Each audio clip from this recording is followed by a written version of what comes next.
Folks, you're not going to believe it next week. I mean, we're going to have the greatest show you've ever seen. You're going to see blood, guaranteed. Blood as red as my shirt. That is a great point. Thank you, sir. I still love your nose. I see that. Mike, while you're in ass-kissing mode, why don't you kiss Sting's ass as well? Excuse me? Right into the food table! Oh, that's great! Planning on that for supper! You got to be freaking kidding! Welcome, everybody, to You've Got to Be Kidding Me, episode number 33. We are a TNA history podcast that covers TNA 1 month at a time. On this episode, we're talking about February 2005, building up to Against All Odds 2005. I'm Garrett Kidney. I'm joined by Liam. Liam, hey. Hey. I've gotten the intro down. We're 33 episodes in. I have a solid, reliable intro. Yeah, that's like a sign of maturity as a host, I feel. When you can nail the intro, no need for like second takes, third takes, that's when you know you got it. Yeah, we only mess up the intro on the Patreon shows where I have to remember different show names. And then it's like, welcome everybody to... what? Welcome everybody to Rain... no, not that one. It's like Rain Takers. We were talking on the last episode of Review It For Her how my brain just could not recall the name of that show at any time it needed it, and thankfully it's gone, but you can listen to all those episodes on Patreon. Not that the show is gone. It was a good show, great show, tremendous show, worth every penny on Patreon, just the show name is gone. It's so good that if I weren't a best friend, I would subscribe to the Patreon and become a best friend. If you weren't a best friend of yourself... Mm-hmm. You would go and subscribe to the Patreon. Yeah, and you know, if I needed more friends in my life, I know where I would go to find them, and that would be to patreon.com/TNA HistoryPod. Kidding me? Kidding me, of course, is what I meant. Don't go to the other one. I'd go to tnachad.com. Yeah, of course, that's where all of my best friends hang out. You can also try zombiewcw.com. That works too. Oh yeah. Or you could say order protoaew.com. They are very TNA pilled lately. And we do have our most patrons ever at the moment. So thank you very much for that. You can go join them. See what everyone's loving at the moment. Only like 950 more and I can quit my job. That is Liam's loose Patreon goal. Or hard Patreon goal, depending. The 1,000 quit my job patrons. Yeah. So if you want, and then you can all unsubscribe, and then I will be destitute, and it'll be very funny. So as a good bit, you should do it. Yeah, if you just want to ruin Liam's life in a way that makes him feel like he's made it, that's a good bit. It is a good bit. So go do that. I made a mild tactical error before recording. Oh no! So I had a hot chocolate there since Christmas. And it was one of those where you put the stick in. Like, it's not as in, like, sitting in the cup for a month. I was like, sounds awful. But I got it from my aunt. And it's been sitting there in the press. And it was like 35 minutes before we were set to record. So it's like, you know what? Before we record, I'll treat myself to a hot chocolate. And then I drank it and I finished it. And then it was like 5 minutes before we were set to record that I realized the cup I use for the hot chocolate is the cup I usually use for my drink for the podcast. And then I had to wash it out quite quickly, and some of the hot chocolate had hardened and stuck to the side of the cup. I like how you're like, I simply cannot get a second cup. No, it is my Chippendale Pluto cup, which I got in Disneyland. And it is essential, and it must be brought with me at all times. And unfortunately, that means the drink I currently have tastes a little bit like chocolate, but that's something we're just going to have to deal with. Don't you drink milk anyway? And yeah, that to be fair, there is worse things that could taste like chocolate. You're just having chocolate milk. And there were some marshmallows too, so there's a little hint of marshmallow in there. This sounds like not an error. This sounds like something that's gone very well. Yeah, it's turned out perfect for me, really, when you think about it. So how are you? Fine. How are you? I'm doing okay. I was watching a TikTok today on our TikTok at TNA History. And it was this dude who was telling his multiple TikTok fans, I assume, the TikTok had like 40,000 likes, which is worrying in its own way. But he was telling the people that they should not, when people say, how are you, they shouldn't just say fine or I'm doing good, or even just say, say how you actually feel. You should tell an elaborate story about your life. And the example he used is like, bro, I was on my way here to meet you, and I saw somebody get T-boned in a car, and it was wild, bro. It was crazy to see that, and crazy to experience it, bro. And I'm like, Where let's do that. where have we gone wrong with these people? That they're trying to like min-max conversations. It's like, here's how you get the most out of saying "how are you" to somebody. That owns. Let's do it. Garrett, how are you? Well, I got hit by a car on the way to this podcast and it broke my neck and I'm lying here in a hospital bed. Doesn't it need to be a real story from your history? That's my big problem. Nothing interesting has happened to me recently. And nothing interesting happens to most people, which is the reason when you're asked, how are you? You're like, I can't actually say an interesting thing happened to me because nothing interesting happened to me. I feel like you don't even have to min-max that. I feel like it's like if you had something interesting happen, you would say it. Yeah. It's as if like we're all leading these fascinating, interesting lives and just deciding not to tell each other about it. Yeah, no, if anything mildly amusing happens to me, I'm telling everybody. Yeah, if I was on the way to meet you for dinner, which was this hypothetical scenario, and I did in fact witness a car accident literally outside the restaurant, I'd be like, look at this fucking thing I just saw. Yeah, 100%. I wouldn't be sitting there thinking, oh god, he's asked me how I am. What do I say? I have a story. Mm. The other day, two of them, in fact, I was going for a brisk jog in some nice 37-degree weather. And as I was doing it, I was walking on my campus, but in like an actual builded up area. It wasn't like out on like a field or something. I was walking down there and I just started hearing like buzzing. And I looked around and there was just like a ton of bees. like 60 of them just in the air. Did you go like full Nick Cage from The Wicker Man? I started running because I think I'm allergic to bees.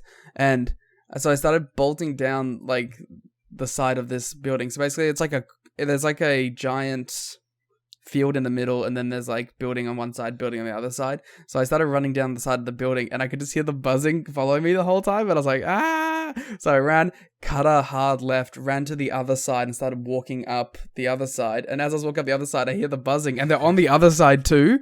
And I'm like, oh shit. They've gone for a pincer attack. And I went, oh, evasive maneuver. I cut out the back way of that second side, and I'm like going into it, and there's a field, and I'm like, oh, a field full of flowers, and I'm like, well, I'm dying today. And I run through the field of flowers, and they don't follow me through the field of flowers, and I'm like, cool, I'm safe. And I finally start making my way back to where I came from around the whole other way. And as I do it, and I went into a whole new section under there, I start hearing the buzzing again. I'm like, god damn it, why is there several swarms of bees on this campus right now? So I keep running, duck around to the left, go into the library, because in the library there's like sliding doors. And also no bees generally. But well, this is my theory. There's sliding doors, bit in the middle, sliding doors. So there's like a buffer. It's like when you're coming in from space. It's like the oxygen, like the compression chamber thingy. And I went through it and I was like, how is this happening? I've never experienced a phenomena like this. I thought that bees were dying too. There seems to be lots of them in Australia. It was specifically in one area, I guess. Do you think they worked out where you live? I was thinking about that. They followed you home. Well, I was like, because I had to leave through that same door of the library to get home. So I was like, are they just going to be waiting for me up the side with chains and pipes? I like the way they're waiting for you too. It's like other people probably left that library. It's like, that's not him. Yeah, well, because I didn't see anyone else running in fear. If you start hearing buzzing on this podcast, you do have permission to start running. Just run through my bay window next to me.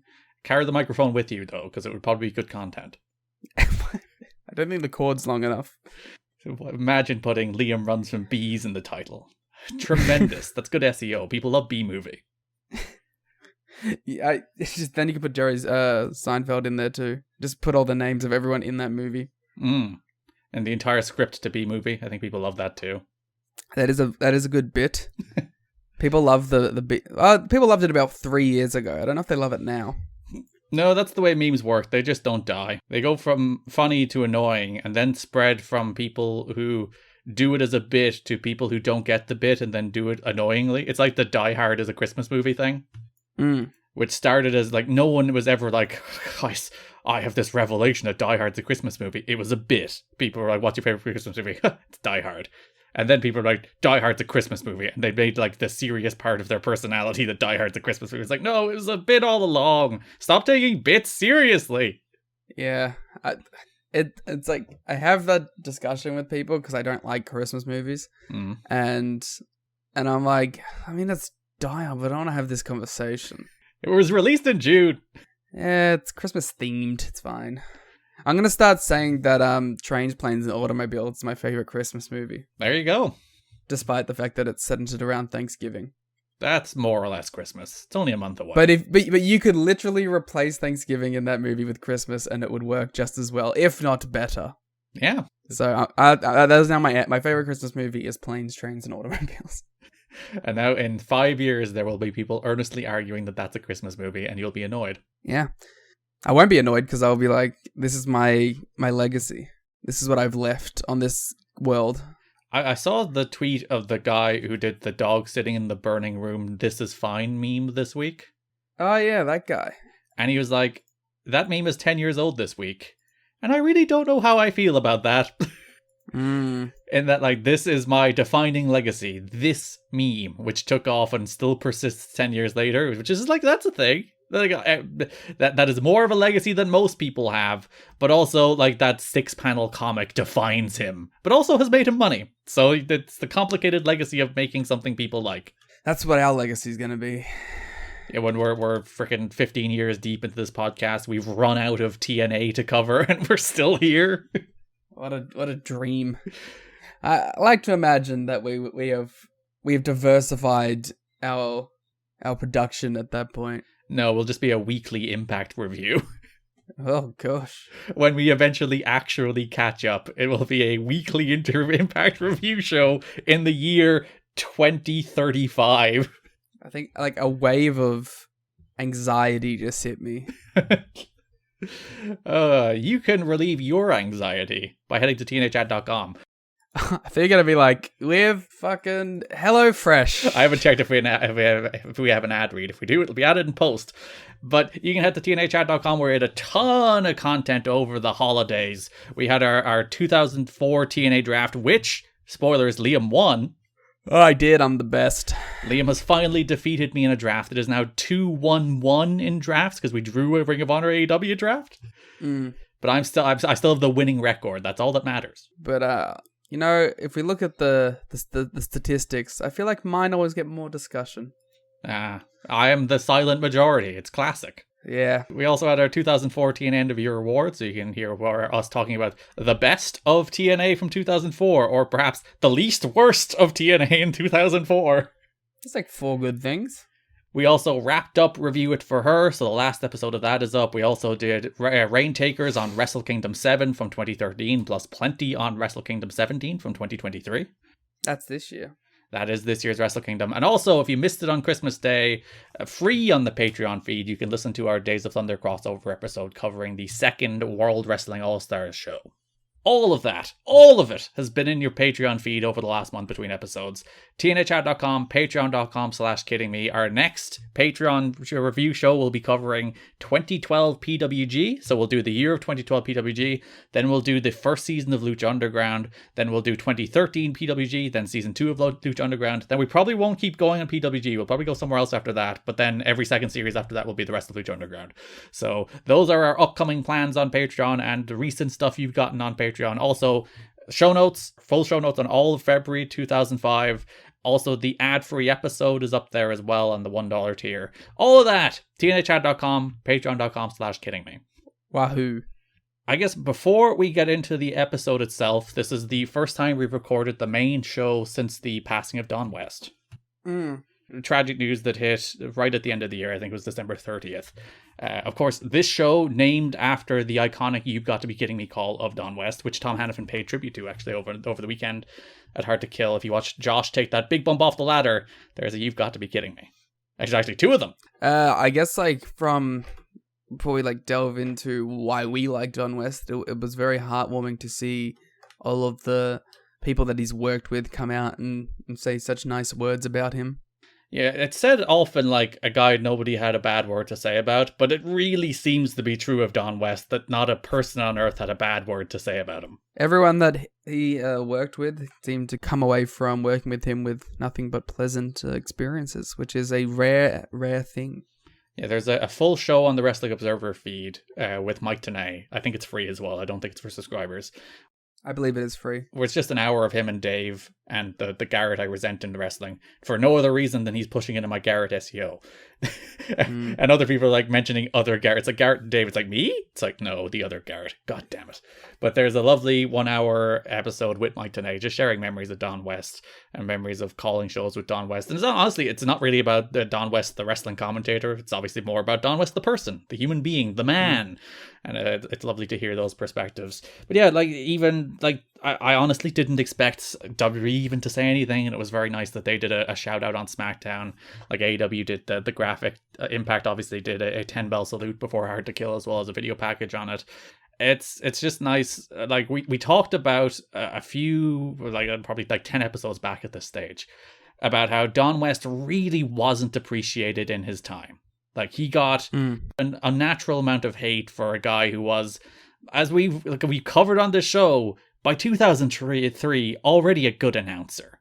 Yeah, I don't get it because like we're in the years now where he was getting that kind of backlash, and I couldn't even imagine having those feelings because I think he's like I don't even have moments where I think he's bad. No, like I think he's always consistently good, and when he's at his best he adds to everything.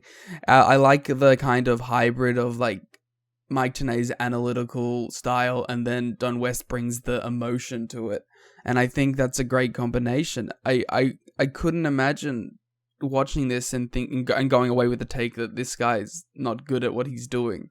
Yeah, because I always like the Wrestling Observer Awards are the good like encapsulation of how people felt in the moment. And like Mike Tenay won Announcer of the Year for the first 4 years of TNA history, and Don ranked among worst announcers in I think every year, and even won it in 2007.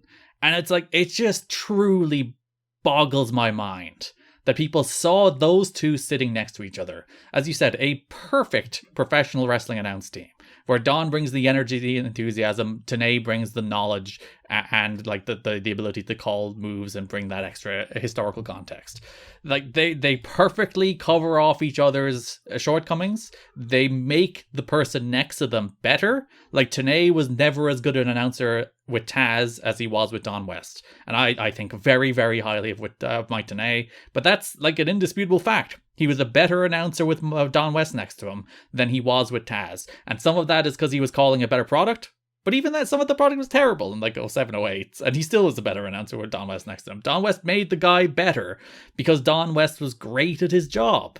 Like there's the like historical record has thankfully been corrected, I think, over the last 5 years in particular, as you know, all of the crazy moments that we've covered, like the Elix Skipper cage walk, like all of that stuff.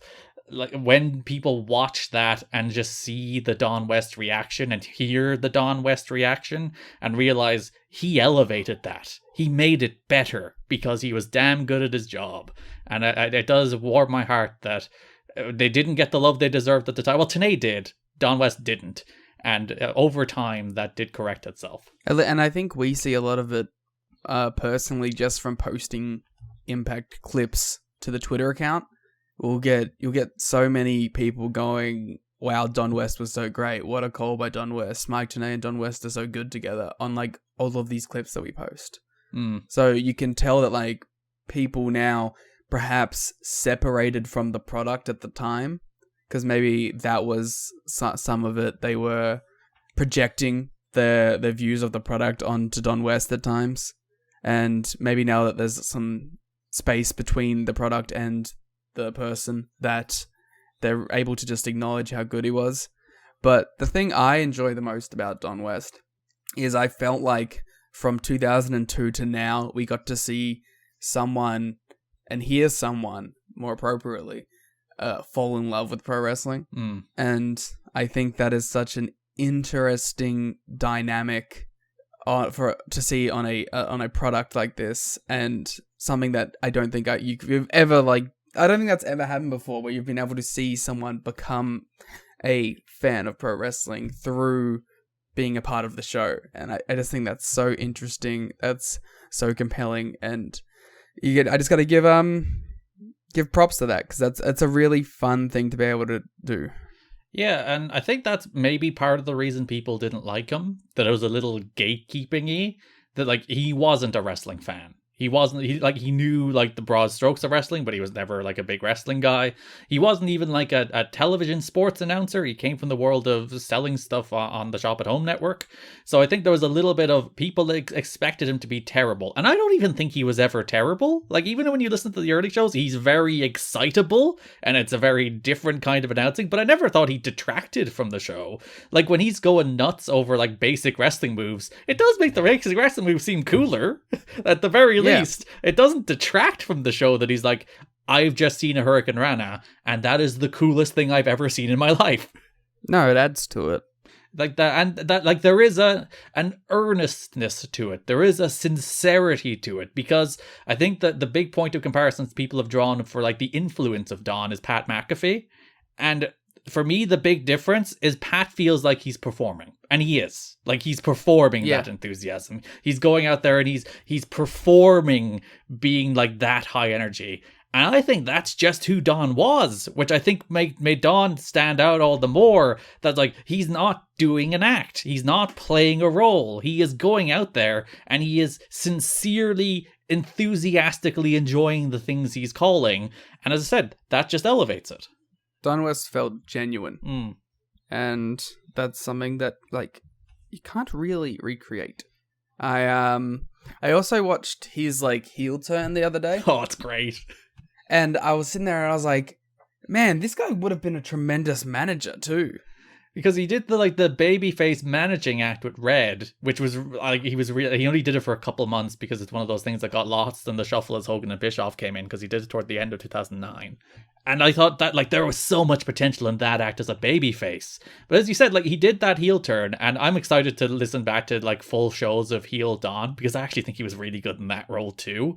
Like, there's a whole bit he does where he is trying to prove that Christopher Daniels is suicide, and it's sensational stuff. And, like, my favorite Don West call during the heel run is he tries to argue in the Steel Asylum match with the big red bars that Amazing Red has an unfair advantage in that match because he blends in with the red bars. And like, that is just tremendous. He was so good at his job. And I'm very glad that people have increasingly seen that in recent years, and we've seen the outpouring of support and love for Don. And like, going back to those early shows where he'd do those big pitches where they would like just set a minute and a half aside and say, Don, sell next week's show, and the card would be a bit shit. It would be like, oh, you get the Harris Bros in a First Blood match. And you're like, Don West would talk people into the building just based on those like average early NWA-TNA cards. And that's what he did best. He was a salesman, and he sold professional wrestling like few else. And like, if you want to like do the math on who has drawn the most money in the history of TNA wrestling, Don's probably like top 5. Especially if you include the merch stuff in. Yeah, when you think about all the merch stuff, all the brown bag, all of that, like, who made this company most money? Don is up there. Don is like one of the people in the history of TNA that has made TNA the most money. Yeah, he's great. And it's nice that the public perception is coming around to that too. So yeah, rest in peace, Don. You will be dearly, dearly missed. I have my Don micro brawler in my desk, which has been here for like 6 months. And I just saw it, like, I forgot it was there. And I was recording the Link to the Cast Game of the Year a couple hours after the announcing of his passing came out. And I just saw it on my desk. And then I nearly cried. Because it's like, oh, Don's just there. As I said, he's in the logo of our show. Because the show is based on his catchphrase. And yeah, rest in peace, Don. The rest of the Link to the Cast podcast is like, man, Garrett's getting really emotional about Elden Ring winning Game of the Year. Yeah, because we were sitting down to do the actual Game of the Year part, because we'd done all the other categories at that stage. So we were doing like the actual Game of the Year category, which ended up being like 3.5 hours. And yeah, it was like 2 hours after, having to draft all the tweets and stuff like that about Don. And it's like, I gotta drag myself together to actually do 3 hours of unrelated podcasting at the moment. Well, it being unrelated probably helped. Yeah. To focus on something completely different from wrestling. But speaking of focusing on wrestling, 2005 TNA, February, Liam. How'd you feel about the month of February? It was alright. Yeah, I felt like the quality of the impacts dropped down a little. Like in December and January, it felt like there was a lot more of a conscious effort to put at least interesting matches on television, even if they didn't turn out to be particularly good ones. But here, it's very much back to the format maybe from last year, where there's maybe a decent main event, but it's a lot more squash matches on the undercards. Kind of felt like a filler month of TV that led to a pretty solid pay-per-view. Yeah, it's interesting, like, that they tend to set the pay-per-view cards pretty early in the month.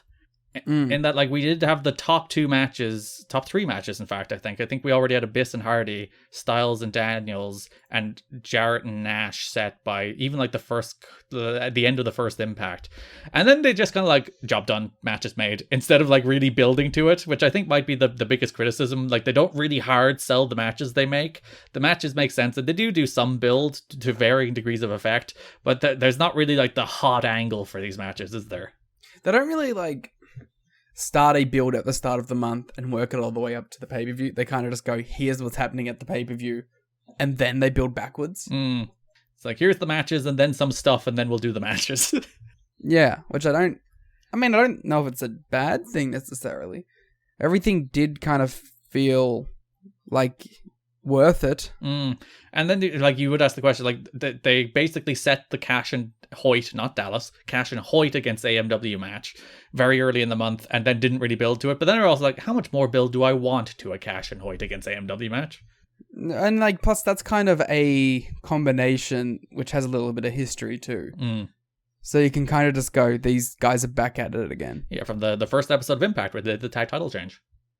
What was probably a better match, but still. But before we get into the shows themselves, let's start with the news of the month. A relatively light month, which I found quite interesting, because all of a sudden PW Torch, which has had a lot of TNA scoops for the first, like, 2.5 years so far, suddenly had a lot less. And I was thinking, all right, Swinger left, Gilberti left, Watts left, Piper left. And I think, like, one of those first 3 was probably, like, it's probably not Piper, but, like, Swinger, Gilberti, Watts, I think one of those was their main source. I mean, we've always kind of said that we thought it was Gilberti. I did often read it in the voice of Glenn Gilberti. So, yeah, perhaps. And someone who is perpetually online, so... Like, maybe it was just a quiet month, maybe just nothing happened, but it did, like, it was striking how, like, you dip into the Torch newsletter and there'd be, like, one note, which was the Impact taping results or something. It's like, you guys usually have, like, 4, like, columns worth of TNA news, and all of a sudden you have none. That's conspicuous. Yeah.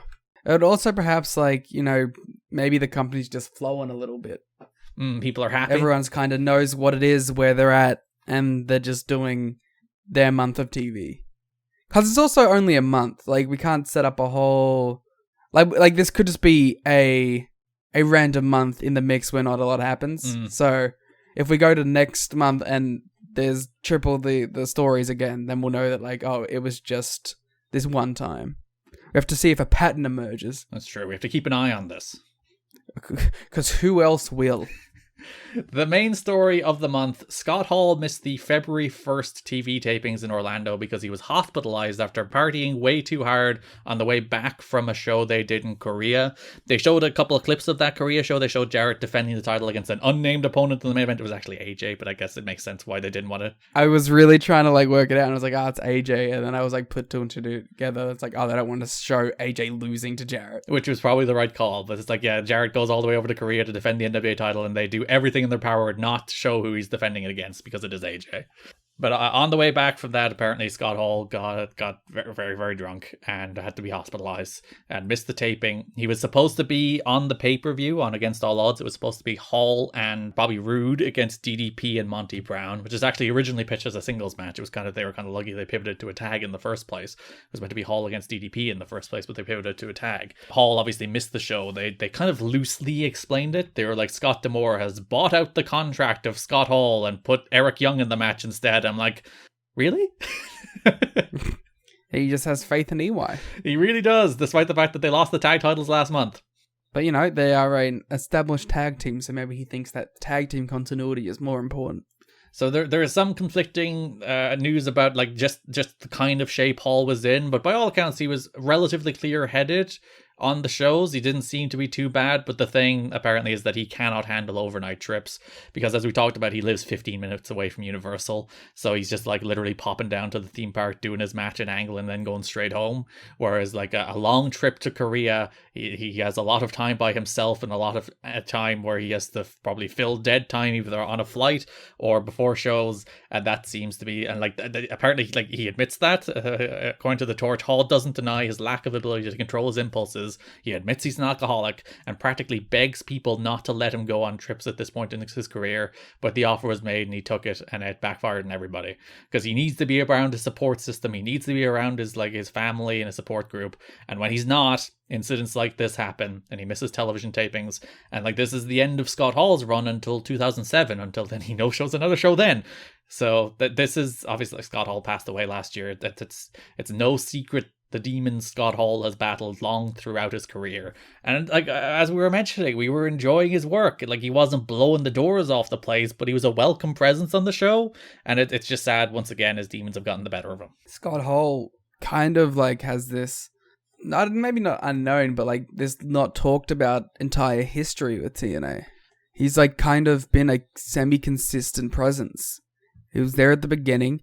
He was here at the beginning of Impact. He shows up again in 2007, shows up again during the Monday Night Wars. Like, Scott Hall's kind of a TNA guy.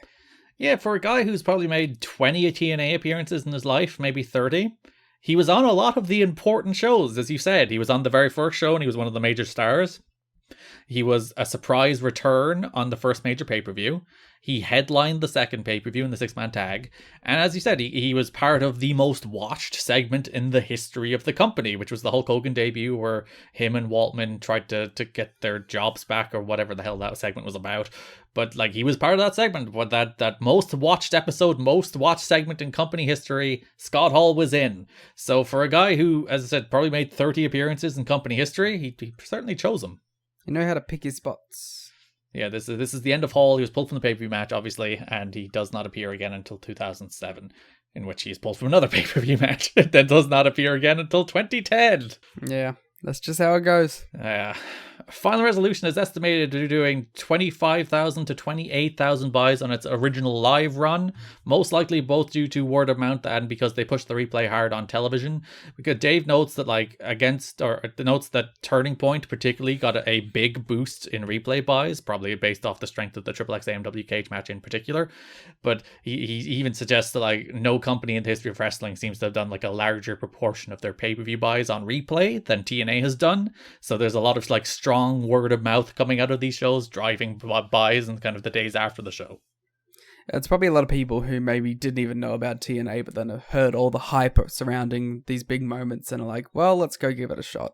Yeah, and it is at the moment, like, I think that they're tone align, but they're doing, I think, a good job of balancing having the likes of Styles and AMW front and center, while also having the likes of Hall and Nash and DDP and Piper for a while, and those kind of legacy stars who still have at least enough to add that they're productive parts of the show, without the show being entirely about them. I think they're having a really strong pay-per-view run, but they need to have better impacts to pair with it. Well, it's interesting you say that. Like the numbers for Impact are doing pretty darn good too. TNA Impact on its premiere on Fridays, as we mentioned last month, it moved from 3 p.m. to 4 p.m. So it did a 0.19 on the 7th and 0.27 on the 14th of January. And that's above what they were doing. There's some shows later in the month that did some of their best numbers ever on television. So coming off the pay-per-view, they did on the 21st, they did a 0.32, and on the 22nd on the replay, they did a 0.33, because we mentioned they have a midnight replay, I think it was as well. So it seems like the numbers are very strong for Impact at the moment. They're on the up. If this were a 2023, they'd be getting $1 billion when their renewal came up. Yeah, which I guess it kind of happened in 2005, but we'll get to that later in the year. So, like, it's funny, there's some hand-wringing about Dusty this month, Well, and when then you're like, well, the TV is doing close to record numbers, if not record numbers. Some of that is a better time slot, but listen, that's what they've given them under Dusty's regime. The pay-per-views are doing above average, and I think the most important thing is they're not trailing off in terms of numbers. Like, people expected the first one to do well. It did about 35,000. And then the second one also worked its way up to roughly 35,000 based on word of mouth. And Dave expects Final Resolution to get to roughly the same. So, like, business is doing pretty well under Dusty. And then there's some, like, is he doing a good job? It's like, well, he kind of is. Well, they don't seem to be scaring off anyone. The same amount of people seem to be coming in, and then more people for TV. So, I don't know. Perhaps it's just there's an element of I could be doing this better from certain people in the company who perhaps owned it at one point. Who were perhaps ousted from the book, but months ago. Maybe, do you think there is a little bit of like, I laid the ground, it's not true, but a little bit of, in his mind, I laid the groundwork and now he's like getting the fruits of my labor, even though like the shows are just better. Like that's also a thing. Like the pay-per-views are very good, and there's a lot, we were talking, if you go and listen to us on Patreon, teenagehot.com, listen to our end of year awards, we worked out that there was like 400 matches from TNA in 2004, and like 5 of them were 3 3/4 stars or higher. It was not a good hit rate. We already have, I believe, more of in the year 2005 when we're still only in February. We almost had more of them on one pay-per-view. Yeah, there was probably more top-tier matches on Final Resolution than there was on the entirety of 2004 TNA. Yeah. I think part of it is that in wrestling, a lot of people just want to be the boss. And a lot of people want to have that responsibility. So no matter how well someone in that position is going to be doing it, there's always going to be like this inner working, backstabbing, I want to be the guy. I was about to say the words, I don't think we get that anymore. But then I look at the World Wrestling Entertainment and there seems to be a very large incident of pretty much the exact same thing happening. Or the dude who was put in charge from the person ousted is doing as good if not better a job, and the person ousted is trying to get his way back in. Yeah, so I guess the only difference is there that the ratings didn't go up. Well, they kind of did for a while. Well, but that wasn't so much the quality of show. That was, hey, wonder if things are going to change. And then you got Johnny Gargano for like 2 weeks. And then he was like off TV for like 4 weeks. And now he's injured. It's weird. I don't know what's happening in that company. I watched because I was going to Clash at the Castle anyway. And you watched it as a bit because you wanted to be the guy who was like, oh, you know, I'm Paul Lynn, baby, Triple H has saved the World Wrestling Federation. Things are great. I was doing the Paul Lynn stuff as a bit, but like the main reason I was watching is because I was going to Clash at the Castle, and there was like the actual intrigue of like, well, will it look different? And there's people who like, it never looked different. It did. It was a little bit better, but not a lot better. Yeah, but it went from like a 5 to a 6. Like, I would say it went from a 4 to a 6, which is the same place it was, but it was worse. Well, I'm sorry. I'm sorry for my ridiculous, insane statement. But I say that for a reason, though, because it was substantially better than it was. Like there was a noticeable improvement. Substantially is a hell of a word. Well, because it's, as I said, we agree where it was. We agree it was both a 6. I'm arguing it came from like a 2 or 3 rather than like a 5. Okay, I'll change my answer. It went from like a 2 to a 5. How dare you lower it to a 5? So now I have to argue up to a 6. But like it got better is my point. It did get better, and there's people who pretended it didn't. It got very slightly better. I was going to Clash at the Castle, so I was like, I should watch the TV, and it was pretty good. You were like, I'm going to spend all this money to go to this show. I'm gonna pretend that it's good, so I don't feel like I've wasted my money. Yeah, and that show was pretty good. It did have Sheamus and Gunther, which did make my match of the year ballot. So it had my man Solo Sikoa debuting. So. Oh yeah, and I couldn't tell who he was. I was far too far away. Where were you in the building? Oh god, like fucking! I paid far too much money for very bad seats. Just don't want to talk about it. They weren't very bad seats, but it's like, you know, in an 80,000 seat stadium, anything other than like 5 rows in, you're basically watching screens and soaking in atmosphere. Did you pop big for the old Drew theme? Yes, and like that match was really good live. I haven't watched it back, but like that crowd fucking desperately wanted Drew to win, so that did help. I didn't love it, but. That's a me thing where I don't necessarily love the big WWE epic style. just doesn't connect with me very much. You did have Sheamus and Gunther, which I said was match of the year level for me, and there was the lovely moment at the end where Sheamus got his little standing ovation, which is very nice. That was a great match. I can't even remember what sent. Oh, Jarrett sent us off on Paul. Yeah. But moral of the story, numbers are up. Pay-per-view's doing well, Impact's doing pretty well, the new time slot's doing well, and the replay's doing well. Expanded distribution is coming to the European sports channel Eurosport, which is actually where That's you. Yeah, that's where I first watched New Japan. They had like some 1 hour New Japan specials in like 2009, 2010-ish, where I'd just watch random 1 hour New Japan. And it used to be always on in a different time. It was one of those where it was like I could never work out when it was on exactly, and I could never work out what I was seeing, and I'd miss it for weeks, and I'd miss stories, but I would just watch random 1 hour New Japan shows.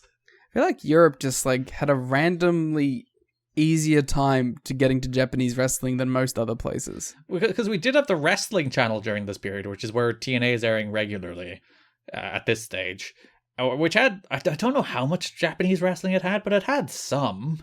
Didn't like ROH make its way to there? Yeah, it had a ton of US indie stuff. That's crazy. And then UK indie as well. I remember saying that there was a Johnny Storm AJ Styles match that they showed to death from some UK company. Really good match though. Yeah, well, we had WWE Afterburn. Oh, we had that too, but sure, thanks. So you can have it. That was the only thing that made it to free TV in Australia. But Eurosport announced last Friday that they will air 2 Total Nonstop Action specials. The first airs later this month and the second airs in March. The first one will run on February 25, second on March 4th. Both shows will feature highlights of the last year and will run 1 hour. They should show highlights of this year. Last year wasn't very good. I was going to say, highlights of the last year. Was it going to be a 20-minute show? At this point, there are no contracts for future shows, but the TNA specials seem to be a test to see if fans in Europe are interested in TNA programming. If Eurosport decides to show more of the TNA programs, it would be a huge deal because the TV station can be received in several European countries, so millions of people would be able to see the shows. The wrestling channel in Great Britain is the only TV station in Europe that airs TNA otherwise. It's very funny that they're like, to see if Europe will be interested in TNA wrestling programming, and as we know from history, they will be. But not here, because I don't think they ever do a deal with Eurosport. But not this exact thing, but you know what? Eventually, TNA will become very popular. To the extent that there was that time period where people were like, they should just move to England. And if they would have, it would have been like right before the indie boom. So it would have been like the perfect time to do it in the UK. Honestly, it may have worked. That would be an interesting, maybe like one-off audio thing that we could do at some point. Just discussing the possibility of what it could have looked like if TNA did that. But there is definitely like something to it of like, what if TNA did move their operations there where they could draw bigger crowds that were more into it and a fresher product, and the repercussions of like, you're losing certain stars, some American guys that wouldn't want to come over for tapings, and then people who can't come over for tapings. And then as that evolves, incorporating, the UK boom and bringing in the talent from like that generation of people, like an Osprey or something would have become someone who could have been picked up from the beginning, and like that. That's such an interesting alternative timeline that could be a fun discussion point. Yeah, when you look at like how close they came with like, look at the people who were on British Boot Camp, and there are a ton of the people who were like the backbone of the indie boom, including like the likes of Marty Scurll. And like even when they came over in 2016, it's like they booked Osprey, they booked Mark Andrews was obviously a British Boot Camp winner who was a regular under contract. So there's like they say they came so close is what I'm saying. I wonder like how realistic that idea actually is with a company that's completely based in another country, but you can't help but like wonder. Yeah, like we won't get to them for a very long time, but you'll watch those. The first year they ran Impact from the UK is 2012, and like the scale and energy of those shows is so much bigger than anything they've ever done. So you're just like, ugh, there might have been something there, or at the very least. But like at the same time, every year they came back, they did like it wasn't dramatic drop in numbers, but the numbers were lower year on year on year on year. To the extent that they obviously couldn't tour there anymore. That like when they were only drawing like 3,000 to the likes of the MEN Arena and Wembley, because like I went to the Wembley show that had 9,000 people there, the most attended show in TNA history. It's like, good God, this brand's hot here, like legitimately hot. And you wonder, like, what they could have done if they had have moved TV tapings there, and like if they could have kept that fan base or even grown it from that point. Yeah, it's a world we can only but think about. See, I've often mentioned on this show, if I had one superpower, it'd be the ability to peer into alternate realities. Because I would love to see what that looks like. You could have Team America as heels. Who would be on your Team America? What year are we going with? It's probably just Planet Jarrett, isn't it? Well, it depends what year, right? It could be a Jarrettless year. So, I mean, Angle's the leader, right? He'd have to be heel though, and the UK always liked Angle. They liked him because they were seeing him, and I feel like if they were doing like consistent tapings there for a year or something, they'd just go with the characters. Yeah, it would eventually turn into how the characters are presented. They should bring Scott. They should do Team like North America. Scott D'Amore, Bobby Roode, Kurt Angle, Eric Young. Yeah, that sounds great. Imagine like the hybrid tracksuits. Half of it's the Canadian flag and half of it's the American flag. I don't think anybody in America or Canada would be pleased with that situation.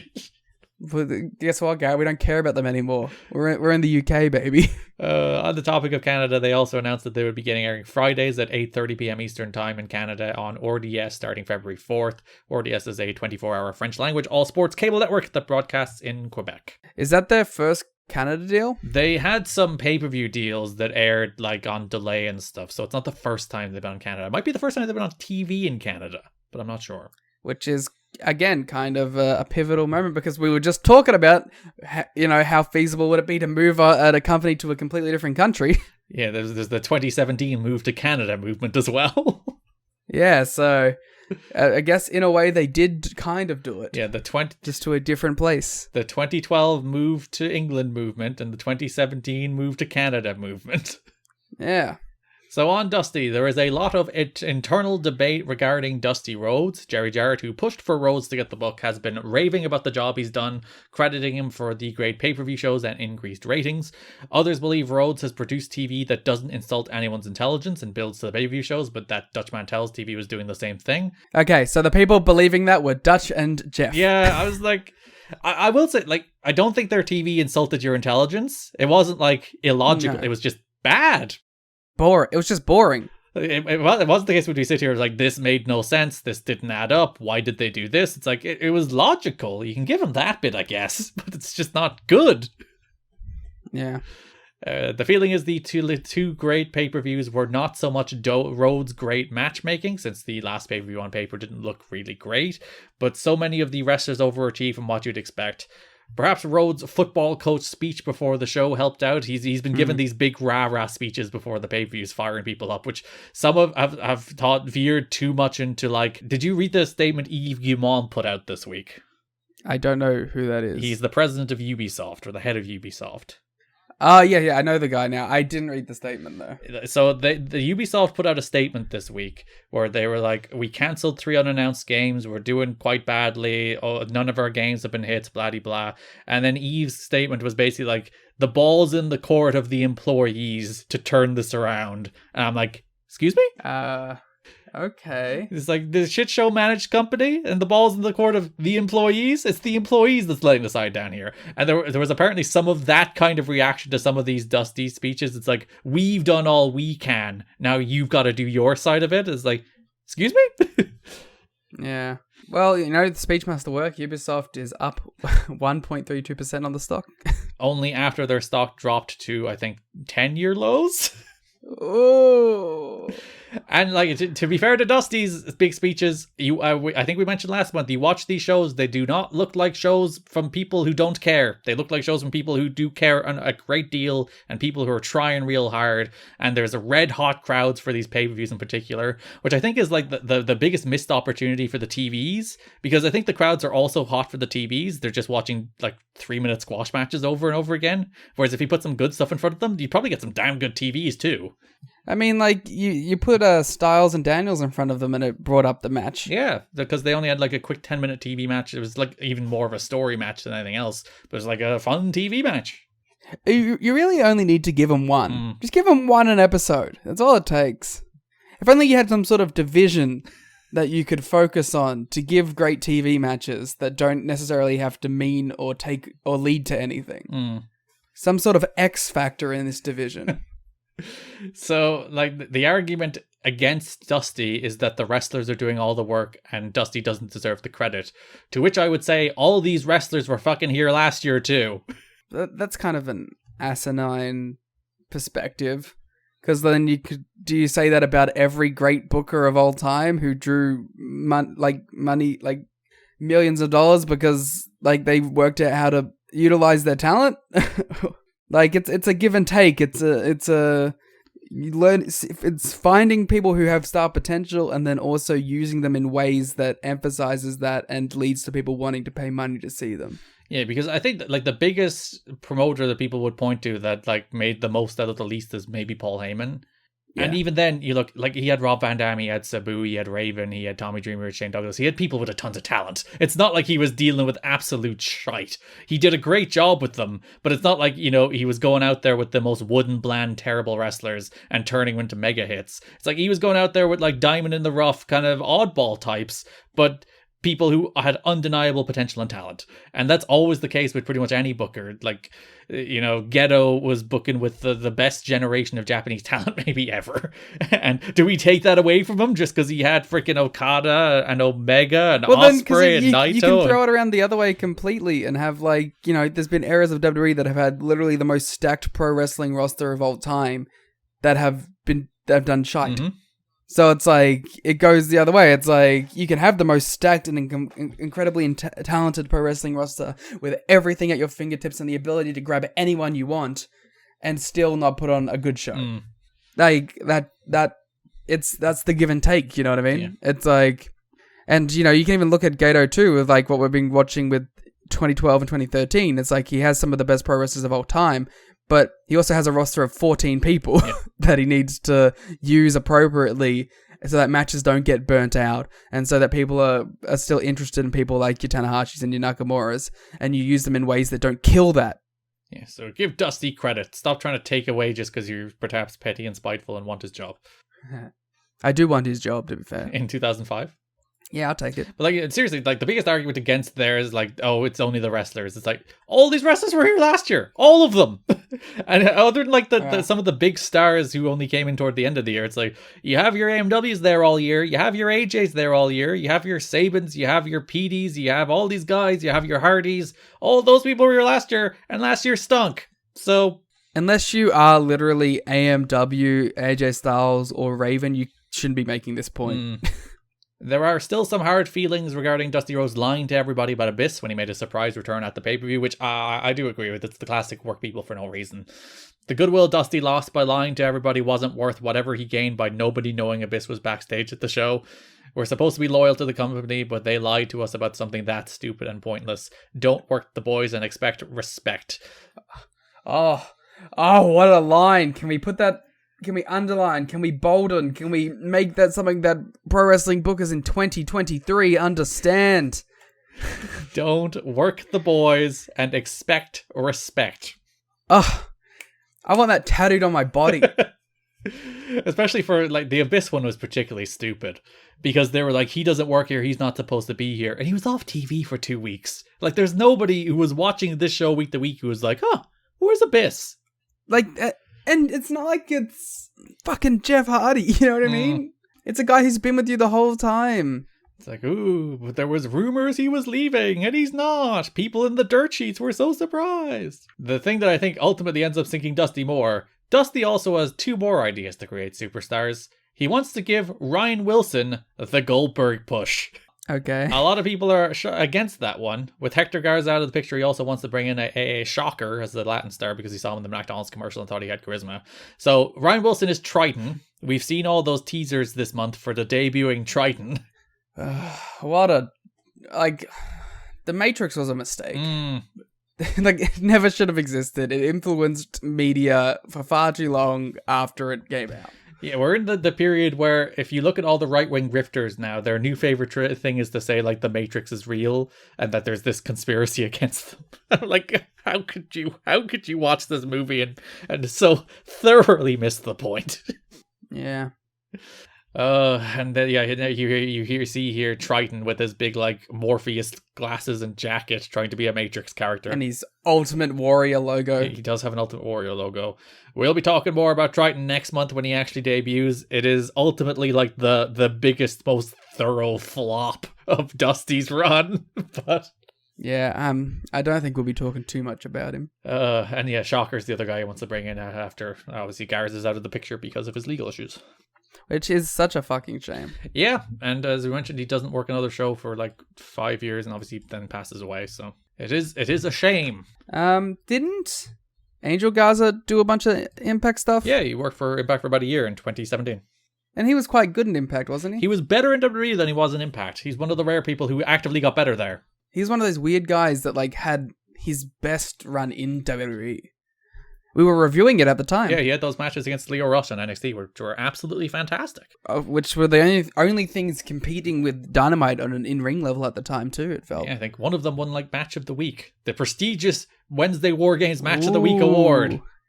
Oh, my God. We need Paul and Steph to split off their Splinter promotion and put it on Wednesdays. So we can bring back Wednesday War Games and put it behind the paywall. I wonder, out of the two of those, who has like the better connections to getting financial backing? It's probably Stephanie, right?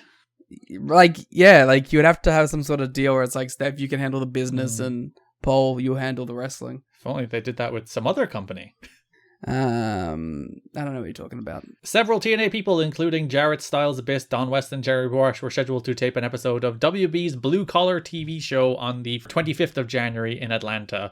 Funnily enough, at Center Stage, where Impact just ran Hard to Kill from. In a sold out. Yeah, sold out Center Stage. I don't think they sold it out here. There was only 300 people here, so that's long-term growth. A remarkable pro wrestling show, Garrett. Hard to Kill? That everyone should go watch. Yeah. Go watch Josh Alexander and Bully Ray have a remarkably good match. I've definitely seen it. I'm not just echoing points to sell a show. And great main event to the end of the last rodeo. Mickey James winning the Knockouts title in one of probably the better stories in TNA history. Tremendous 4-month story with the last rodeo, but we'll cover that in a long time. And a swerve swerve result at the end. That was part of the fun that people, honest to God, thought she was retiring, and it's very rare in wrestling you get a story, an active wrestling story to get people to believe something like that, and that's pretty darn cool. You got worked by the story, it's not a giant swerve, it's not a backstage thing, it's just a scenario concocted that had doubt in a result. And that's awesome. It was traditional pro wrestling. Yeah, it's just wrestling storytelling done really well. Yeah. So that's fun and fair play. No, Johnny's not working here anymore. I'll have a note about him in a second. Jarrett was hospitalized after that taping of Blue Collar TV. I just read the note. We'll get to that in a moment.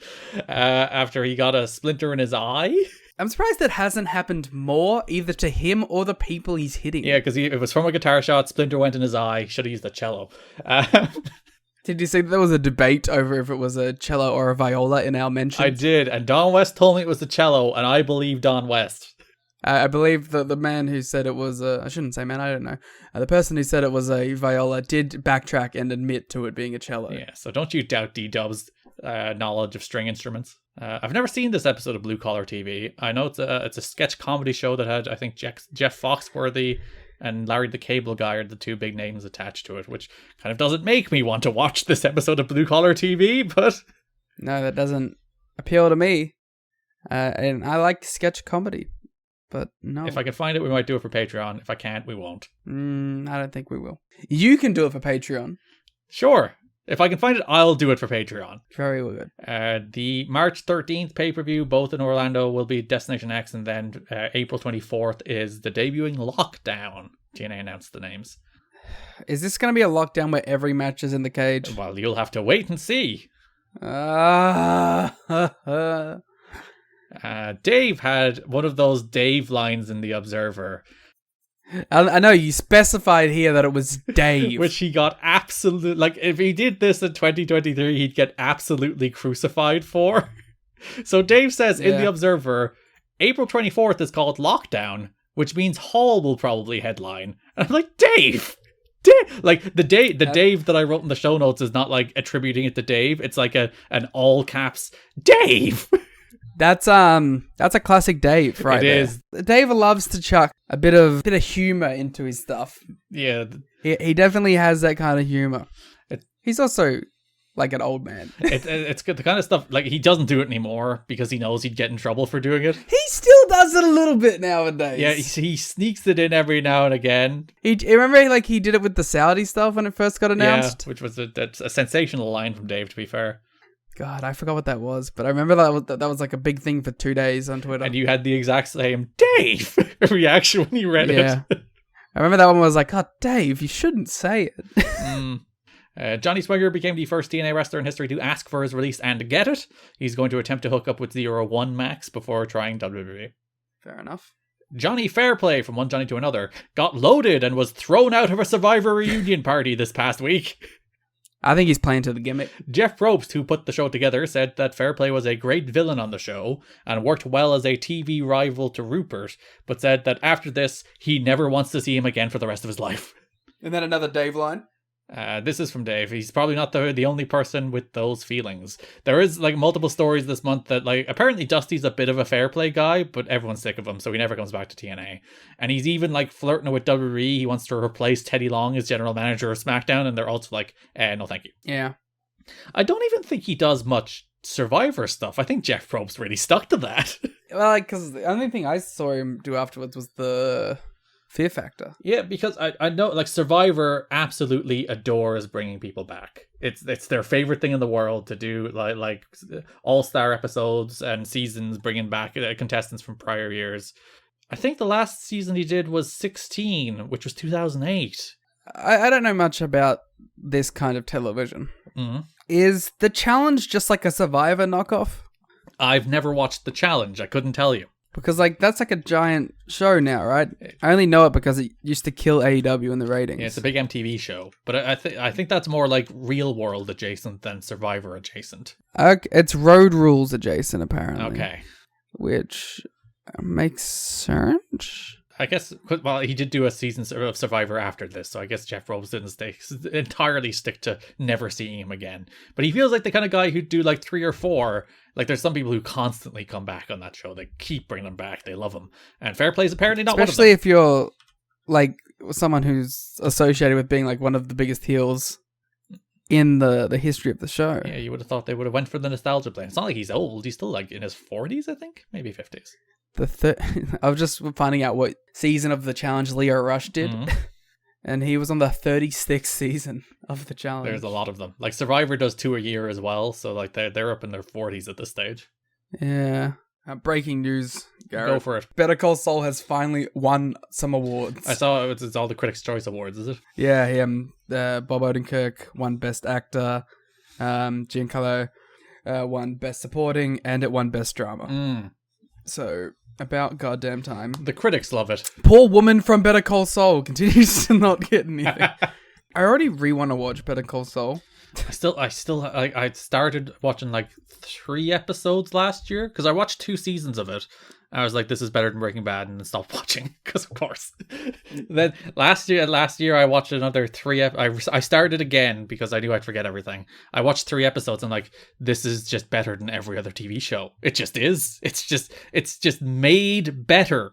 So I'm a notorious binge watcher of shows, but I also get to the point where if it's long exposition on things I don't care about, I will start skipping ahead by like 10 seconds until shit gets going. That show, I didn't do that once. Because it's just better. Like it really is. And there's a lot of shows I like, but you watch like a second of a Vince Gilligan TV show and you're like, that's just better. It's just better than other television. It just is. There's something to it which cannot be beaten. I don't know what it is. And like when I finished Better Call Saul, I went away from that show like, oh, that's the best show I've ever seen. Like it wasn't even like a hard debate for me. I think I can put my finger on what it is. I think it's just sheer filmmaking.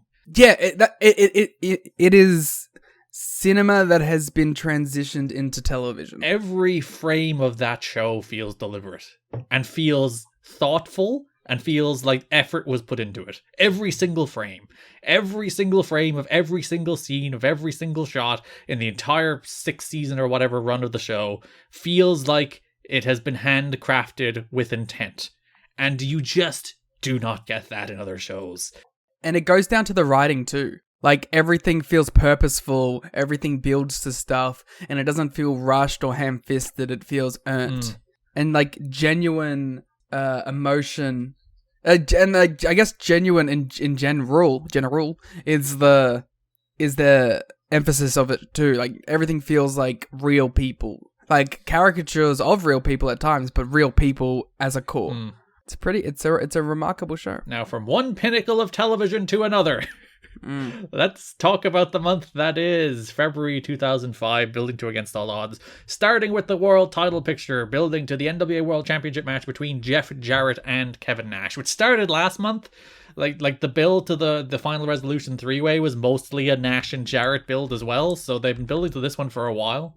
Yeah, they kind of done like a pretty interesting way of, they built to a match over 2 months but had a different match in between, and like it didn't necessarily feel like a divergence. Yeah, Monty should have won, but that's either here nor there. Now we've discussed that, I think. Yep, so January 21st Impact opens with Mike Tenay and Don West giving the Har itself a final resolution, talking about how great the pay-per-view was, which I do think they do better than most companies do. Like, the first Impact after a pay-per-view, they cannot shut up about how good their pay-per-view was. Regardless, like Final Resolution was a great show, so they deserve it there. But there's shows where they probably don't deserve it, or like, you cannot believe how good this show was. And that is probably like why they end up driving a decent amount of replays. Yeah, probably helps. But they say they have big news. They throw to a press conference where it is announced that on February 13th, Kevin Nash will challenge Jeff Jarrett for the NWA World Heavyweight Championship. I love this press conference because Jarrett's like big, serious, I'm a wrestler in a world championship press conference, and Kevin Nash is just goofing around with Scott Hall next to him. Yeah, I love that, like, the only questions were, like, from TNA people. Well, there was, like, TNAWrestling.com, and like, Don West is like, NWA-TNA, ESPN Radio. And then DDP. There was a guy who pretended to be from USA Today, to be fair. How do you know he wasn't there for real? That's true. I think it was Bill Banks. Did they name themselves? Don West was NWA-TNA, ESPN Radio. I didn't write down the rest of the attributions. I know Bill Banks asked one of the questions, though, and then DDP showed up. This is obviously fun. It didn't delve too much into TNA comedy, which was disappointing because that's the best thing this company does.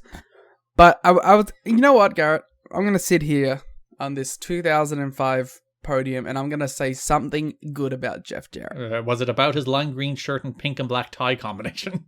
It was not. Abomination. Who let him on television like that? Garrett, I believe Jeff Jarrett when he says that this title means the world to him. Yeah, I can't deny that. I like when he did it here and he does it in like the like Mike Tenay interview where they're both on the like screens via satellite deal. I believe this guy when he tells me how much this title means to him and to be a world champion. I think that's one undeniable facet of Jeff Jarrett's character is where you do believe that he thinks that this is a big deal and it helps bring up the importance of the matches. And it probably goes back to, like, he does honestly believe that, to the extent that he's always champion and has been champion for a very long time now, bar that brief interlude where he wasn't champion. Like, he does feel like that belt is a big deal. It's very important to him. He needs to hold it. The company needs him to hold it. So, like, there is a little art imitating life there that I think does help elevate the character a little bit, doesn't it? Yeah, that's, like, the best part of this character is it does feel like a world champion who covets the title. And then there's a challenger here who doesn't seem to give a shit about it, but it kind of rocks in that way. Because it's that, especially when Jeff is going so hard on the side of, this title means so much to me, the prestige, and it makes me be this world champion that I need to stand up and be this guy. And then Kevin Nash is just there like, yeah, I want more money, so I want to win the belt. Yeah, it is the perfect... And it's interesting, like, the passion that I love this belt, I need to keep it, is the heel. And the dude is like, I just want more money as the babyface. Yeah, and that probably just comes more down to being Jeff Jarrett. Yeah, it's Jarrett and Nash's particular personalities that I think define those babyface heel dynamics. But it is funny. It's like the passionate, usual babyface, like the traditional Drew Galloway promo of like, I love wrestling. This means everything to me. And he's the heel. And Nash is just like, if I have the belt, that means I get paid more. Thumbs up. Yeah, because that was like the crux of this press conference where Jarrett was like, your this career is a distraction, whereas I'm focusing entirely on this match. And Nash calls himself the greatest world champion of all time on wrestling technique alone. Don West asks about the height difference. Jarrett says they're all the same size in their back, and Nash will be 12 inches at best. And then Nash quips, that'll be out of a cold lake. When they do the like classic face off for photos, Nash is like, this is one of my two good sides. Nash is so effortlessly funny. He is, and like Jarrett's response to that is like, funny guy. It's like, he is a funny guy, you're right. Yeah. Like, that wasn't even an insult. Jeff was just like, this guy. This guy indeed. And then they do the big pull apart because this is a press conference, of course. And then DDP says, haha, you're gay. It's like, if you're the kings of wrestling, does that make Nash your queen? And he's like, ooh. And Jeff's like, yeah, it does. So Dusty Rhodes went with Kevin Nash versus Jeff Jarrett because he believes in star power selling pay-per-views right now, and he feels pressure from TNA's owners to deliver improved buy rates right away since they've heard enough talk about slow builds over the past 2 years. I mean, like, I feel like if you're in the business world and you hear slow build, you should be expecting like a 5-year plan. But I guess you'd want to see forward momentum. But there is forward momentum. Only because they're paying for it. Yeah. But isn't that how it works a little bit? Listen, I'm no businessman, but isn't that how it works? You know, you got to spend it to make it, that old thing. Yeah, but they spent 2 years losing it and then started trying to spend it to make it. And I think at that stage, you're like, are we ever going to see money out of this thing? Yeah.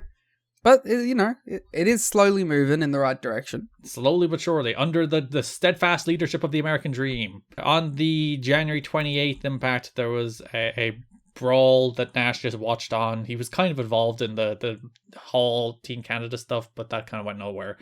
But the promo on the show, Mike Tenay introduces Jeff Jarrett. This is Jeff Jarrett's first time in front of a live crowd since he beat Monty Brown. And this crowd wants absolutely fucking nothing to do with him. They want to remind him of that fact. They chant, "You screwed Monty." They drown him out with boring chants multiple times. They go to the extent of chanting, "Get your hat, get your coat, and leave" at him.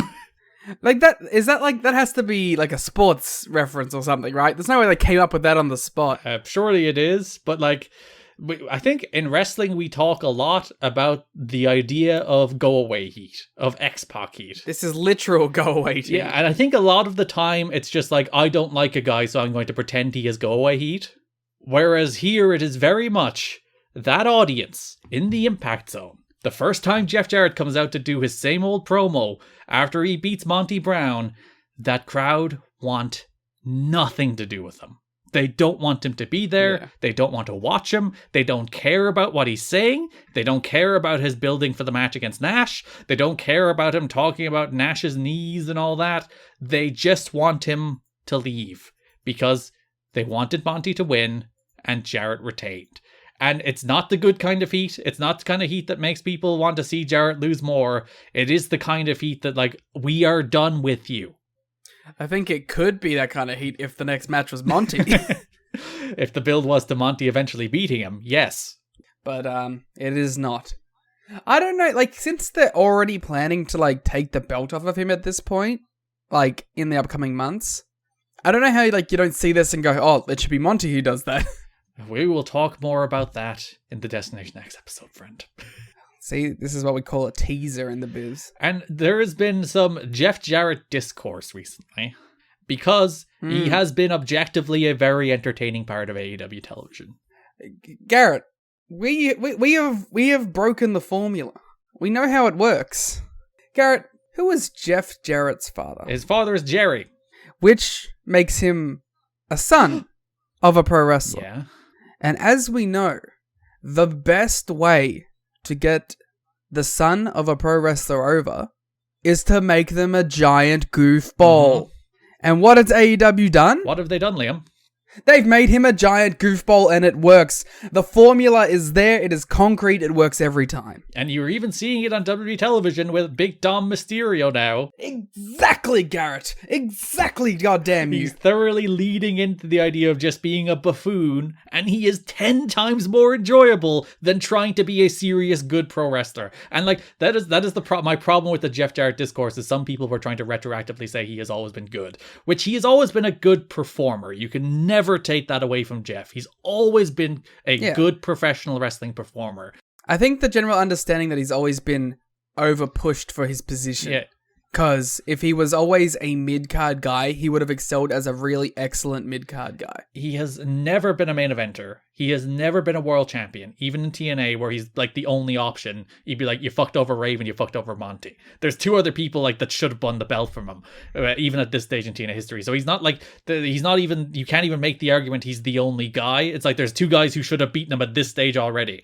Like WCW, he obviously was never a top guy, and like he's just, it's not in his DNA. He's not a top guy. He's the Brian Lawler. He should be the Brian Lawler. I think this is my theory about it, is that through osmosis, second generation wrestlers understand an element of the biz, and that's showing ass. But then they get put in positions of being like Randy Orton. Yeah. And if you're not exactly Randy Orton, it doesn't necessarily work, but you have enough of an intrinsic knowledge of the pro wrestling business that you can understand how to be a goofball heel. And you see it so often. We talked about Dom, we talked about Eric Watts, we talked about like David Flair in WCW, like unbearable when he was trying to be, they didn't really push him ever, but when he was like a serious part of storylines, everyone was like, no thank you. And when he was like a wacky side character with Daphne and Crowbar, everyone was like, hey, he's harmlessly fine. Brian Lawler here, David Flair here, Eric Watts here, Jeff Jarrett. Yeah, even Jeff Jarrett in TNA was always at his most entertaining when he was just doing like the double J, double MMA stuff, when he was just being a goofball. And when we talked about him as like, because like Stone Cold Jeff Jarrett was him like being serious, but he was also being a big goof while he was doing it. And that was his best TNA stuff up until this point. Yeah, there has been multiple people trying to make some bizarre argument that Jeff Jarrett being bad is some concoction of WWE documentaries. And pal, watch this episode of Impact on January 28th, 2005, where you will see people rejecting Jeff Jarrett as a headline important part of the show is not just a creation of the World Wrestling Entertainment. So, unless you have like the intrinsic star potential of a Randy Orton or a Charlotte Flair, just be a big dumb goofball because it's in your blood and you'll get it. I really can't think of another instance of the crowd like breaking the fourth wall themselves to be like, fuck off, just get out. Like, we don't want to see you. Like there is some like booze rejection, but actively like, just leave. We don't want to watch you right now. The only ones that like it happens with, I feel like it happens in this company a lot. We'll see it more with like the Russo stuff. Oh yes, they do chant "Fire the Booker" at on the television shows. I'll give you that one. Yeah, this company has it a lot, and like the only other time, like which is even close, but it is like it's the same amount of vitriol, but positioned in another way, is the Roman Rumble win, where people just left. Yeah, the other one that came to mind was Jeff Hardy Ring of Honor. Yes, like these are, and that one was, I don't know, that one's, it feels a little less because that wasn't like a booking thing more so than it was just we don't want to see this person, but also that show did really well drawing wise, so cry about Jeff's it. a star, so there you go. Yeah, we're gonna see it a lot more in the upcoming years on this show at least. And for some reason they never listen to them. Why don't you listen to your audience? Are literally telling you what you want. Like, where else in the world in entertainment will you get your audience literally right there in front of you, tell you what they want, and you're like, no, you're wrong. UFC. Well, that's not a real company that we respect. Yeah, it's not a real sport. This promo, for as much as Jarrett could get out, they constantly interrupted him. He did, to his credit, at least try and play into it. Like, he responded to the crowd a couple times, but that completely threw his promo off. He was doing the same old, like, I love the title, you suck, Nash, your knees are bad. He did threaten Mike Tenay, though, which brought back the 2003 babyface Mike Tenay story. So, there you go. You said there you go, as if that wasn't a thing for you. I think you are very happy about that too. You were like, babyface Mike Tenay, they should do the match. They should do the match. It'd be very Never funny. mind Monty. Tenay should win the belt. I feel like you would unironically love that. You know what? You're not wrong. February 4th, the best segment in the entire build, maybe the history of TNA. So Mike Tenay is telling us on commentary the whole month that Kevin Nash has never taken a match more seriously. That he's like working out, he's doing all this exercise. Nash talks about how he does like high intensity interval training later in the month.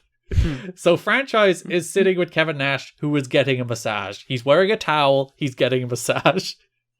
Jeff Jarrett sneaks in with a guitar. Kevin Nash has like some kind of sixth sense Jeff Jarrett vision, rolls out of the way and avoids an attempted guitar shot to his ass while lying on a massage table. Garrett, he knew that he was coming up because the masseuse walked away. And to be fair, Franchise started like trailing off in his sentence as well, so that's how he knew something was going down. But this, like, that was the segment. Franchise was like, you're going into this match, blah blah blah blah. Jarrett walks in, swings a guitar, Nash moves, Nash's towel falls down. He is thankfully wearing underwear. Yeah, actually, not thankfully. See Nash in the nude. Yeah, Kevin nude. Yeah, and then that's the segment.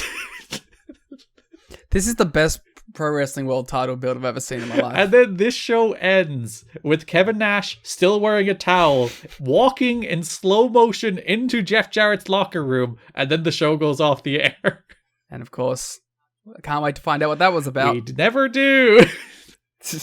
that massage segment, because like it's a 30-second segment where Franchise is like, you have a world title match coming up. Jarrett swings the guitar at his ass, misses, and Nash in his underwear stares him down. It's 30 seconds. It's the only like meaningful build for like 2 weeks, and it's so good.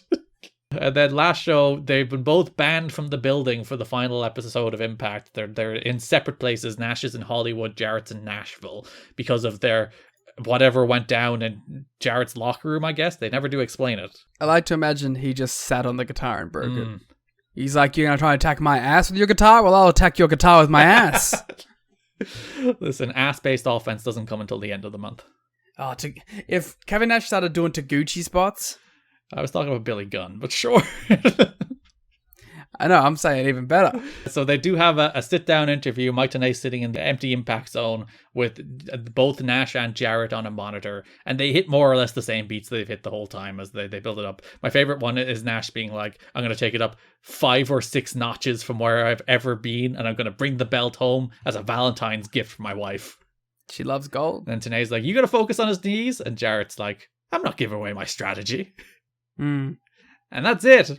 That's the build to Jeff Jarrett versus Kevin Nash for the NWA World Heavyweight Championship, February 13th, the main event of Against All Odds, in a match Liam adored. Yeah, this rocked. I love it. It's in the same way that I loved the Raven Jeff Jarrett match. I love this match. I'm kind of a sucker for like big overbooked messes where there's 1,000 run-ins, and there's referee bumps, and there's chair shots, and there's guitar shots, and weapons, and people debuting and returning. I love it. I think it's fun pro wrestling spectacle. Yeah, there are people, when they see interference or quote-unquote overbooking in wrestling, they immediately consider the match worse. I like interference. I've stood atop this hill before. I am a man who enjoys interference in pro wrestling. Yeah, an instinct I somewhat appreciate, especially when you watch like 90s wrestling where it's just it's unbearable the amount they do that. And you just never get any of the good wrestling because they constantly do the interference and the bullshit and the ref bumps and all that. So I understand like the fatigue when it comes to it. But like I would always ask myself a couple questions. It's like, does it make sense for the story they're telling? What are my expectations for the match? Because for Jarrett and Nash, I don't expect a wrestling match. Yeah.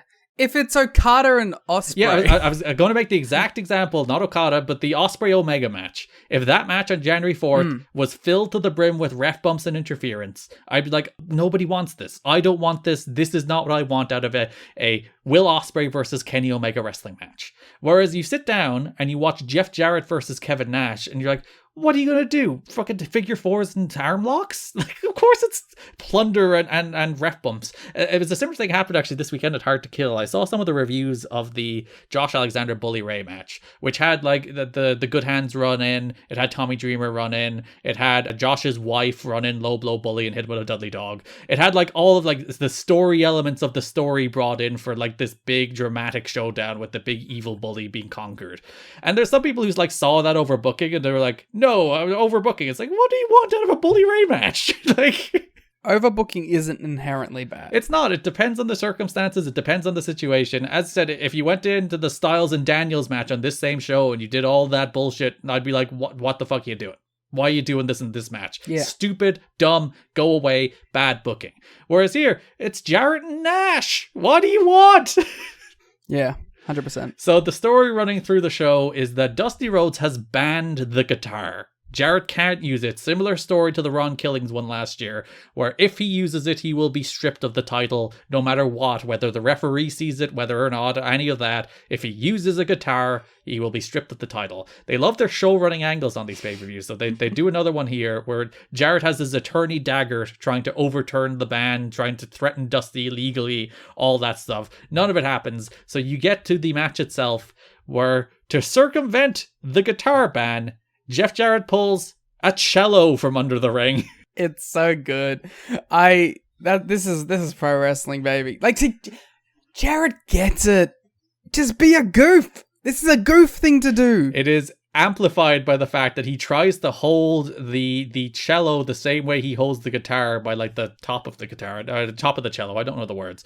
And then the neck, I suppose, yeah. And it breaks in the middle and falls to the floor. And then he just whomps him with it. I'm glad he didn't give up. Yeah, and he starts attacking the knees with the cello, and he has this big ass cello case that he pulled it out of that he also starts attacking the knees of Kevin Nash with. We get the tremendous moment of he doesn't actually hit Nash with the cello. It turns out Nash jackknifes him on the cello.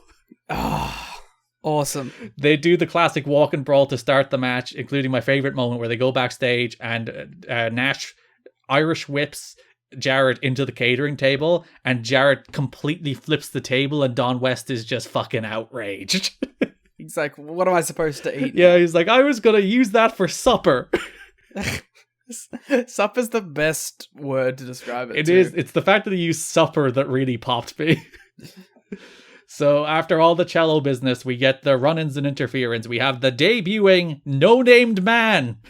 You know his name. Yeah, no introduction is needed. Not 9 Inch Nails. No introduction needed. It was totally a 9 Inch Nails shirt. This is the debuting Billy Gunn, who does not currently have a name and will go through quite an ordeal of getting a name, but it ends up being Kip James, so we'll just call him Kip James. Kip James makes his debut. He waffles Nash with a chair. Nash kicks out. Sean Waltman runs out. He hits Jarrett with a spin kick. He hits him with the Bronco Buster. This is return, by the way. Sean Waltman's not on the roster. This is his first appearance since 2002. Or 2003, he did that one tag match. And then he hits the X Factor and Jarrett kicks out. They do a bunch of other nonsense. Kip James comes back. He tries to hit Nash with the NWA title, but BG shows up, pulls the NWA title out of Kip's hands. These are the former members of DX, as Mike Tenay tells us multiple times. I wasn't aware, so I'm glad he mentioned it. So Jarrett hits Nash with the belt. Nash kicks out. Jarrett hits the stroke. Nash kicks out again. My favorite one is the X Factor one, where there's also a near fall that Jarrett kicks out of. And if you look at the crowd, there's so many in the crowd who are like, oh, come on. That he keeps kicking out. And then Jarrett hit a low blow and another stroke to finally get the pin, retain the NWA title, and Liam's favorite match on the show. This match rocked. I loved it. 4 1/4. Yeah, this is one of those. I went 3.5. I wouldn't go north of 4. But it is one of those where it's like, I have no problem with the nonsense in this match. Like, this match would have been worse without it. What are you gonna get between Jarrett and Nash in 2005? Yeah, exactly. This is the best case scenario. Ugh. Absolute chaos. Absolute utter TNA chaos. Waltman was said to be excited about TNA and said he wanted to work TNA, but not indies. Billy Gunn was also said to be motivated and excited about this chance to make something of his career after several derailments in WWE. He's hungry to succeed, says a source. We'll see how that turns out for both of them. If you remember, the Jeff Hardy is excited to work for TNA. That didn't last very long. Yeah. Waltman had his back injured 2 nights earlier in Tijuana, taking a bump into that hard ring in his first match in months. He was hurting bad to the point that they didn't know whether or not he'd be able to perform on the show, and he was even in a wheelchair the morning of the show. He looked pretty darn good when he was out there, though. Yeah, he managed to turn it on, and the adrenaline was pumping. He came out dressed like he was straight off the set of Wrestling Society X. See, you just can't remember the name of anything related to that show. I remembered our show's name, but I couldn't. I was like, it's not Review It for Her. Right off the set of Review It for Her, sitting in on our podcast recording. Yeah, what's his podcast? It was like 1 2 360 or something. Like, I've never listened to it, but I'll take your word for it. Oh, it has the all-time great podcast quote with Denise, where she's asking him, "Oh, how did you feel about working in TNA?" It's like, I came in doing tag stuff. Like, did you want to go to the X Division straight away? And he just goes like, "Well, I was heavily on crystal meth at the time." Yeah, I saw that doing the rounds this week. And she just goes, "Well." And that was like early Denise in wrestling as well, wasn't it? Yeah, that was like I went and watched that podcast because it's a podcast about his TNA run, and I went and watched it. And at the start, Garrett, you'll never believe what she said. She goes, "Oh, I'm just about to start my first show on Fightful." Oh, good for her. And I was like, that's the beginning of where she begins to break out into the wider wrestling knowledge. Did you learn anything from that Sean Waltman interview? He was heavily getting on the crystal meth at the time. Yeah, but maybe about this TNA run? That he said Jerry contacted him in 2003 in January about coming into TNA, and that he felt he felt good that he was even thought of for something like that, but that they were doing the NWO thing, and unless they were going to be able to offer him a ton of money, he just couldn't see not doing the NWO thing at that time. Yeah, you take that money while you can get it. And then after that, that's when he's like, yeah, let's give it a shot. And then he burned the bridge, and burned the bridge again, and we will talk about him burning the bridge another time in 2005. But we will enjoy him while he's here, because I actually think he secretly has a kick-ass run this time. I'm looking forward to it. I've always liked Sean Waltman. Well, that's always the thing. He's always been a fantastic pro wrestler. Did you remember when there was a ton of like hype over the Generico stuff in Chicago? Yeah, I watched that match. That match is great. When and then like I saw someone the other day that was like, he was like only 48 or something when that match happened. No, he would have been like 38, right? Was it 38? It might have been 38. Sorry, yeah, it was 38. I got my years mixed up in my head. Because I was thinking he's not even 50 yet, which is insane. Yeah. Like he was only like 38, and then like now. in my head I did the math. I was like, oh, when he did that match with Generico, he was like the same age Omega is now. Yeah. And people were like, wow, look at this old guy coming in having this excellent match. What sorcery has happened? Yeah, that was always the thing with him, and that like obviously the road has owned that man more than it's owned a lot of men, and he always looked a lot older than he actually was, and always obviously he never like had a sustained string of performances that matched his talent. I don't think like he'll have a run here in 2005 TNA that I think we'll both enjoy. And then he had just some sporadic, occasionally popping up and doing stuff matches. But it like when you watch his early stuff, like you watch those early matches against Jerry Lynn, which is very much X Division before it was X Division, very much even like WCW Cruiserweight Division before there was a WCW Cruiserweight Division. Like those matches are fantastic. You watch his 95-ish stuff where he's 1 2 3 kid having like competitive television matches. Those matches are fantastic. The dude's a tremendous pro wrestler. But obviously, a lot like Hall we talked about earlier, a man who had his demons very much through his career that prevented him from reaching at least the peak he could as a worker, never mind as a star. Yeah, but I'm looking forward to seeing some more X-Pac stuff. Yeah, very fun. So that brings us over to, let's go Monty Brown and DDP, because there's not too much there. It's mostly a bunch of TV squashes leading to a pay-per-view tag match that ends up not being the pay-per-view tag match that they thought it would be. So Monty's not on the first Impact of the month. He's given a week off, I guess, after his defeat to Jeff Jarrett. They were worried. Maybe they were worried about the response. Maybe they were. That people might like him too much. DDP was involved in the press conference. So then January 28th Impact, Monty Brown does a squash match against Johnny Devine that I That you think is the greatest match of all time? I absolutely adored. Because it's 2 minutes long. And he's just absolutely fucking up Team Canada. And like when he came out, there was like a little wave of sadness. I'm like, oh, it's Monty. After he lost, I'm sad. You went, ooh, ah, ah, Yeah, I ah. was like, ooh, ah, ah, ah. As solemnly as I can say, ooh, ah, ah, ah. I said, ooh, ah, ah, ah. He's doing the squash match against Johnny Devine, and Team Canada just tried to interfere, and he just absolutely destroys them.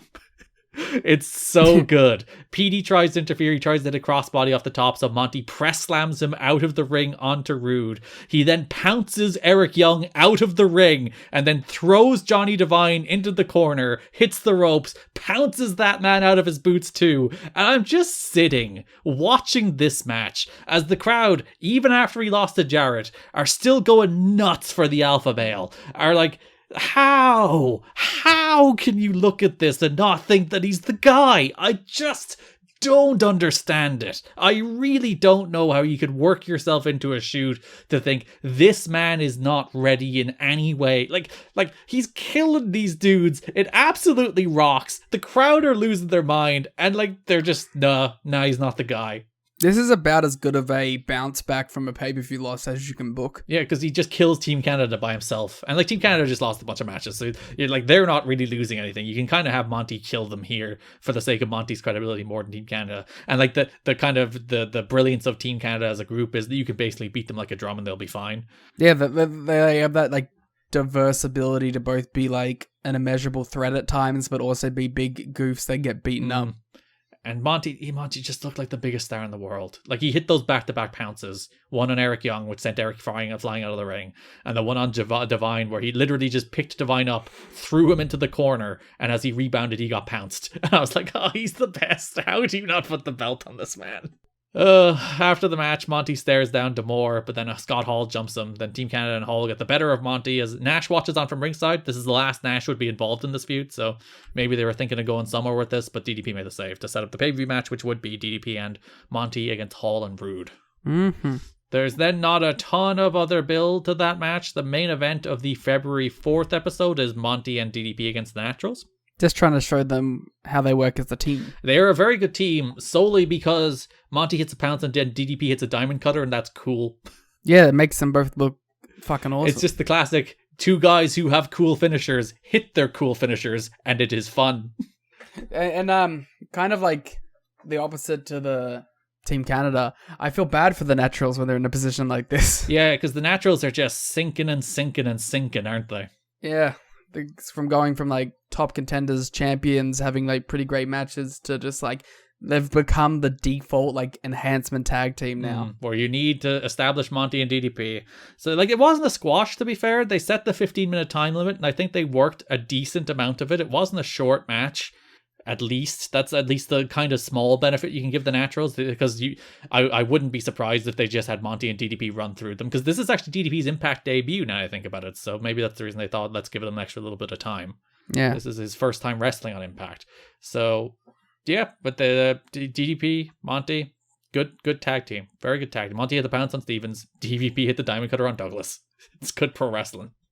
Sid Haig was at Impact apparently, Mike Tenay tells us. Star of some Rob Zombie movie at the time, apparently. This is Devil's Reject, I believe. Yeah, he wasn't shown on camera or anything. Devil's Reject, fun movie. I believe that's one that DDP's in. Yeah, I think that was the tie-in that a bunch of the co-stars, and I think, did they mention Rob Zombie was there? There was at least some co-stars other than Sid Haig there. I wasn't paying enough attention. If Rob Zombie was there, I could not imagine him not being involved. Yeah, get him on camera with Abyss. As he has like had some history in pro wrestling with ECW and such. I like Devil's Rejects. It's like it's a Rob Zombie horror film, which leaves it to a certain like stylings, very visually distinct, very graphic, and a little, what's the word I'm looking for here? Not bad faith. That doesn't feel right. Like cynical, a little mean-spirited. Where it's like a lot of the things like you like that happen, you're watching and you're going, like, you know how there's sometimes in movies where there'll be a character that you're rooting for and you feel like the movie is going over the top with the the perils that they're putting in that character's way, Mm. and it stops becoming like a thing for the hero to overcome and just starts to feel mean. Yeah. And it's like a bit of a hard disconnect to have. There's a bit of that in the Devil's Rejects, and also like in the whole trilogy. This is what people came here for. They came for my breakdown of the Rob Zombie Devil's Rejects trilogy. We've already done Better Call Saul, so you might as well. Yeah, it I feel like like at the beginning of that run of movies, all the characters are objectively bad, and then by the end of it, they kind of framed as anti-heroes, but they've done such horrific, horrible things throughout that trilogy of movies that even framing them somewhat as an anti-hero feels disrespectful in general and feels mean-spirited. So like even any sort of justification for these characters or making them exceedingly likable by making them comedic or framing them like these outlaw rebels, I don't think it works necessarily. Feels unearned. Because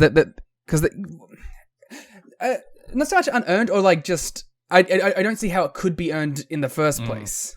Like I don't see how there's movement with what these characters have done and the crimes they've committed to make them likable in any way. I don't feel like that's a responsible thing to do even. That's my I think again, like all those movies are incredibly stylistic and visually appealing, and like from that aspect of watching a movie, like that I think breaks through, and they're definitely interesting. But yeah, that's my main problem with it, is like they make the villains are the protagonists, and they make them too cool, quotation marks, for it to really work. Didn't think I'd get 5 minutes on Devil Rejects mentioning Sid Haig. This is why I'm here. February 11th Impact, DDP faced Chris Candido in a match that disappointed me because it was pretty much entirely a squash, and I was like, they'd probably have a nice little match if they had a nice little match. That being said, it is cool to see DDP and Chris Candido in the ring together. Yeah, I've like DDP's not doing anything particularly special. Like, it's not like any of his matches are like, oh, I love this DDP match. But he's just like a nice, welcome presence on the show. And same for Candido, who's just great. Well, we were talking about how like having a DDP on this show, it's a lot like having a Dustin Rhodes. Just having them in the mid card is enough. Yeah, and DDP's just like a good vibes kind of guy. Yeah, he's a good vibes pro wrestler. It's just like, even when he's not like knocking the doors off, it's like he's hitting diamond cutters. He comes out to his cool knockoff theme song. I'm happy. Someone said that this was like the theme that almost got TNA sued. Well, it is like like WCW did a Smells Like Teen Spirit knockoff that's like 80% of the way there, and TNA's like, what if we went the rest of the way there?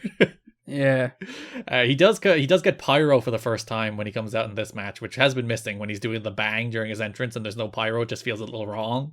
Do you think he fought for it? He's like, I need pyro. And it's not like elaborate pyro. I think he gets better pyro a little later in the year, but it's very much just like the shoot off one little bit, so there's the little noise. You just need the little pop when he does the bang, you know? Yeah. It's kind of crazy that for like a few years there, pyro was just kind of gone from mainstream pro wrestling for a while. That's because WWE were a cheap ass terrible company. Ah. That was it. They're too cheap for pyro, and then they brought it back because it's cool. Yeah. And it's one of those things. It's like wrestling fans associate it so much with wrestling, like from the Attitude Era, elaborate pyro, and you get it at WrestleMania all the time. Like they never got rid of it at WrestleMania when they would set off the most insane fireworks show above the arena you'll ever see in your life. But it's just like it's a thing that people expect as part of the spectacle of pro wrestling. So I don't think a big budget company can leave it behind. Also, it's just cool. It's also that. Yeah, I don't know how I like pyro in pro Are you wrestling. going to give an anti-pyro statement? Slightly. It is a little trashy. Mm-hmm. It does kind of feel like an Attitude Era holdover. I'm not against it in any way. I'm just like, there is a certain level of it, and maybe it's like when it's done right versus when it's like just a pew. You know what I mean? Where it does kind of feel like 90s holdover stuff. But at the same time, think about AJ Styles' Get Ready to Fly entrance. Yes. That's good pyro. Sure, you've convinced me. Because you are right that there's somewhere it's just like you set up pyro for the sake of pyro.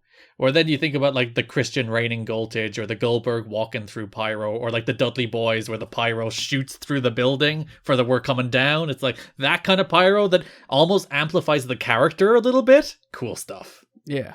Or like to be like, you might think the Roman Reigns punched the ring and then the pyro sets off around the stadium is a little cheesy, but it's fucking cool. where he does his taunt, he punches the ring, and then they set off every firework in the history of existence above the stadium. DDP crotched Candido on the top. He hit a diamond cutter out of the corner for the win. D'Amore comes out and says it'll be a different story against all odds. Rude will fight anytime. DDP says, don't have Hall here, but I'll give you his old catchphrase, don't sing it, bring it. All Team Canada come out. Monty makes the save as Team Canada backs off.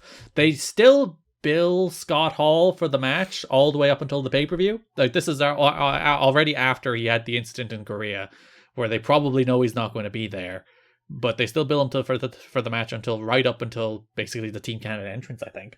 They're promising Mercedes Moné. From PW Torch, Chris Candido has been a valuable added veteran presence in the locker room, not causing any problems and providing TNA with a good hand in the ring and an experienced voice backstage. Yeah, I feel like that's the thing you always hear about Candido, is that he's always a good veteran voice to have.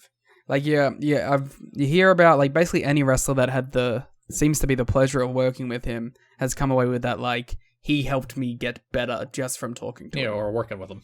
Or watch have you ever seen the Great Khali Candido match in Japan? Yes, but a long, long time ago Where now. no man has ever made Khali look like the best wrestler in the world more than Chris Candido did. Yeah. Candido, huh? It's kind of a name, like one of those super valuable names that has been lost a little bit. Yeah, and like the tragic thing is, like at this stage in TNA, he's just a complete jobber. You know, they're not doing anything with him. They just start doing stuff with him as he passes away, which is always like the worst. It's like, oh. Because again, you would think as you go into different eras of TNA, you might get that chance of a Candido career renaissance at a different stage. And it was taken away too soon. Against all odds, Monty Brown and DDP defeated Team Canada. If you go back and listen to the Monty Brown and DDP versus the Naturals thoughts, exact same match. Yeah, it's really just the finish here. That is the thing that matters. They get the heat, come back, Monty pounces Rude, DDP diamond cutters EY out of the corner. It is cool when those two men hit their cool moves. And that's it. That's the takeaway from this match. Yep. Full Metal Mayhem. That brings us to the final resolution. Finally, we're getting to the period in TNA history that we all love and know and love. Jeff Hardy and Abyss Plunder. The savior of this Jeff Hardy run. Yeah, we've been talking, because if you go out and listen to the awards, I did not have good things to say about Jeff Hardy's TNA run. It was a disappointment for me, and I was quite pleased to finally get to the stage where we're just going to have him fall through tables and jump off ladders and maybe throw hissy fits at botched finishes. Which may be the best part, even. Jeff Hardy, first invite of the month, January 21st, he faced Lex Lovett. TNA announces that Hardy and Abyss will face in a match featuring tables, ladders, and chairs at Against All Odds. They don't yet give it the name Full Metal Mayhem, not until next week. So I'm gonna come out here with a hot statement, Garrett. This is my hot take. Full Metal Mayhem is a better name than TLC. Yeah, get him owned. I love Full Metal Mayhem, and I wish AEW would steal it. I wish we would just continue the legacy. Full Metal Mayhem is a perfect pro wrestling stipulation name. It does. It just has there's the mouthfeel, isn't it? It's Full Metal Mayhem. It's Full Metal Mayhem. It's good words that feel good in your mouth. But the table should be metal tables. That is the only problem with it. You should get rid of the wooden frame, and it's just the frame of the table, just the metal of the table. No, there should be a metal top to it. That would really hurt.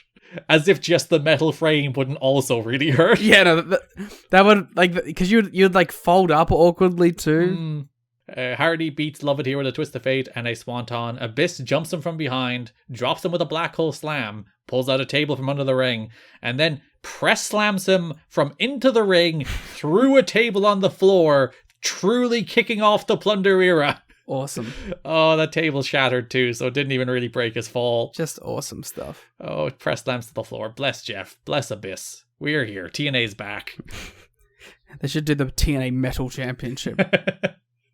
Just full on Plunder. Yeah. TNA's never really done a hardcore title unless you count the Hard 10 or Dup Cup, which didn't really last long enough. This is the new Hard 10. January 28th opened with Kid Cash and Lance Hoyt. This is where Lance Hoyt became Lance Hoyt, no longer Dallas. And they said a couple times during this match, it's like, Lance Hoyt from Dallas, just in case you forgot who he was. That's smart. They faced Chris Sabin and Jeff Hardy. What a babyface tag team. The two worst people from their tag teams.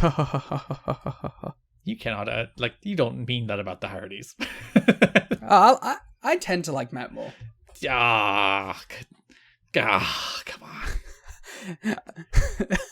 Come on. Come on. What? What's wrong? Come on. I like Matt. I'm not an anti-Matt guy, but come on. Chris and Jeff versus Shelley and Matt as the heels. That'd be great. Chris and Jeff would be a great team. I say as we're talking about a match featuring Chris and Jeff as a tag team. Yeah, no, this is fun. I don't know. It's Impact match number 17 of the show. Yes, one of the 20 matches that fall between 2 and 2.5 stars. Yeah. I mean, it's cool if you want to see Chris Sabin and Jeff Hardy as a team. We both went 2.5 for the record. Yep. Sabin made the tag to Hardy that the referee didn't see, but then Abyss appeared, pulled Hardy off of the apron and brawled out of the building, which allowed Sabin to hit a future shock, but Hoyt then had the ref distracted. Cash hit the moneymaker on Sabin, pinned him. They're not doing a lot with Sabin, but they still try to give him a little something, which is appreciable. Because like Sanjay's not on TV at the moment. Shelley's been gone for a little while. Disgusting. You know what? Jeff was right. Dusty Rhodes is bullshit. He'll be back in the summer, don't you worry. Actually, is it after Dusty loses the book that Shelley comes back? It might be. I can't remember the exact time that Shelley comes back. I knew I was right not to trust this guy. He's definitely back by Slammiversary, but I'm not sure is he back before May. Well. Actually, isn't the first Shocker match in May, so it might be back before then. Either way. Well. So that continues the Abyss and Hardy stuff through to the next show where Jeff Hardy faces David Young in a match that went far too long. Yeah, I don't know. Like, this David Young renaissance is the most interesting part. He is back. I can't say much more about that. He is just back. Yeah. This match went like 5 minutes for some reason. I'm like, dude, just beat him in 2. Yeah, every other match gets to be 2 minutes, but for some reason this one has to go 5. Maybe Jeff just had his working boots on. He just wanted to go out there and wrestle. So on the previous show, they did officially name Full Metal Mayhem. TNA explains that the match will be for a future title shot between Abyss and Hardy at the pay-per-view. Mm-hmm. And yeah, Hardy wins with his moves. Hits the Swanton. Hardy launches off a chair. I did like that. He brought a chair in for the hit the Poetry in Motion on David Young. And then immediately set the chair and just launched off the chair onto Abyss when Abyss appeared at ringside. And then they brawled out of the building, which was strange because 5 minutes later, Abyss came out for a Lex Lovett match. And I would have loved if it instead of when Abyss's music hit, he just brawled out of the tunnel with Hardy as if they've been brawling the entire time. Sorry, I'm just thinking about Jeff Hardy and Abyss at the pay-per-view. We will get to it. Abyss Black Hole Slam for the win over Lovett. Abyss pulled the table out from under the ring. Abyss goes for a powerbomb on Lovett, but Hardy comes back out.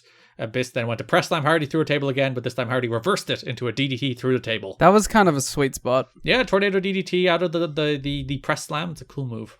There was nothing on the go home show other than some video packages. So Liam, talk us through, at Against All Odds, February 13th, the Abyss versus Jeff Hardy match. So, yeah, I was trying to work out. Like, I was reading the notes about the finish, and I couldn't. Like, even me reading it was too confusing. I couldn't comprehend what was happening.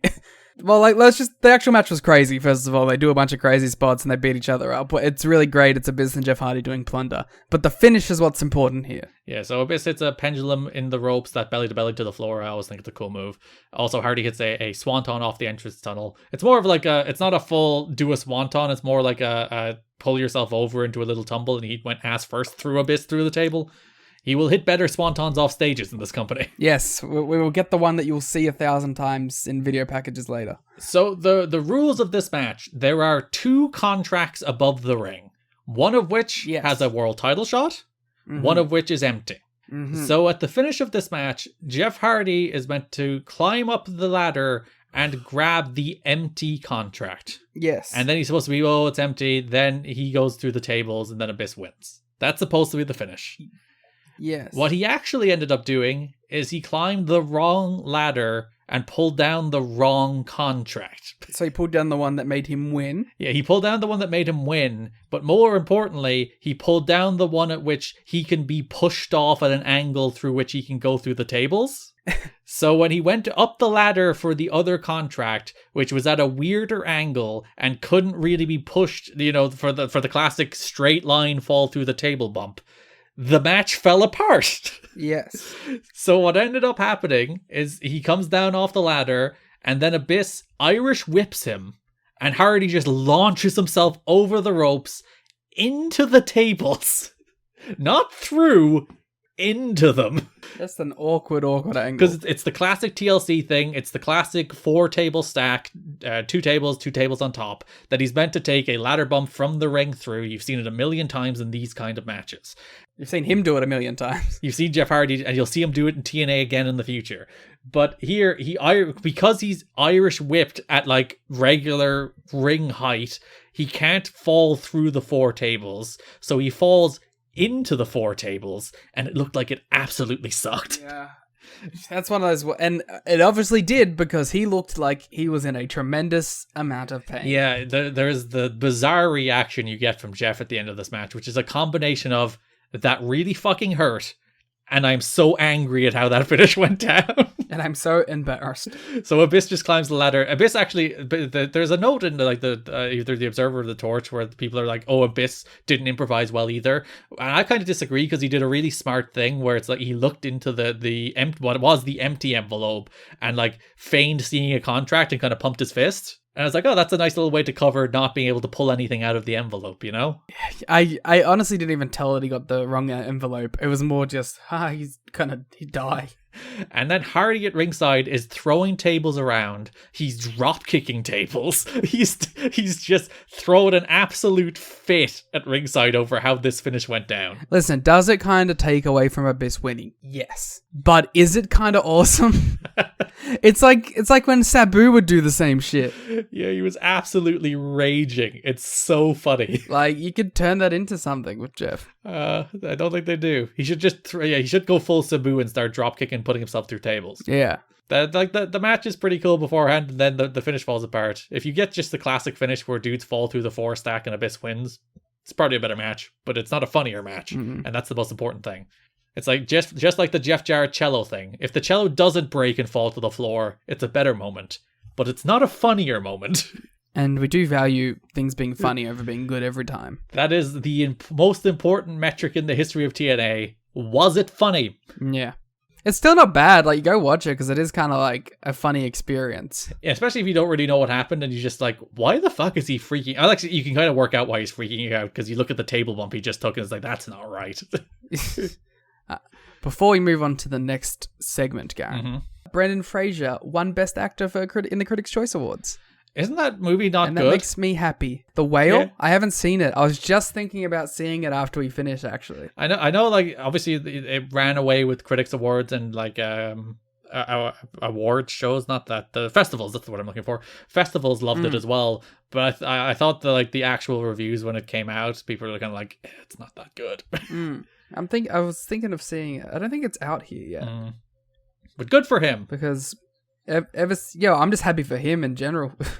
Dude deserves some good things. Bring back the Mummy. Yeah, sure. And not the Tom Cruise one. I was gonna say, Rock's not doing anything.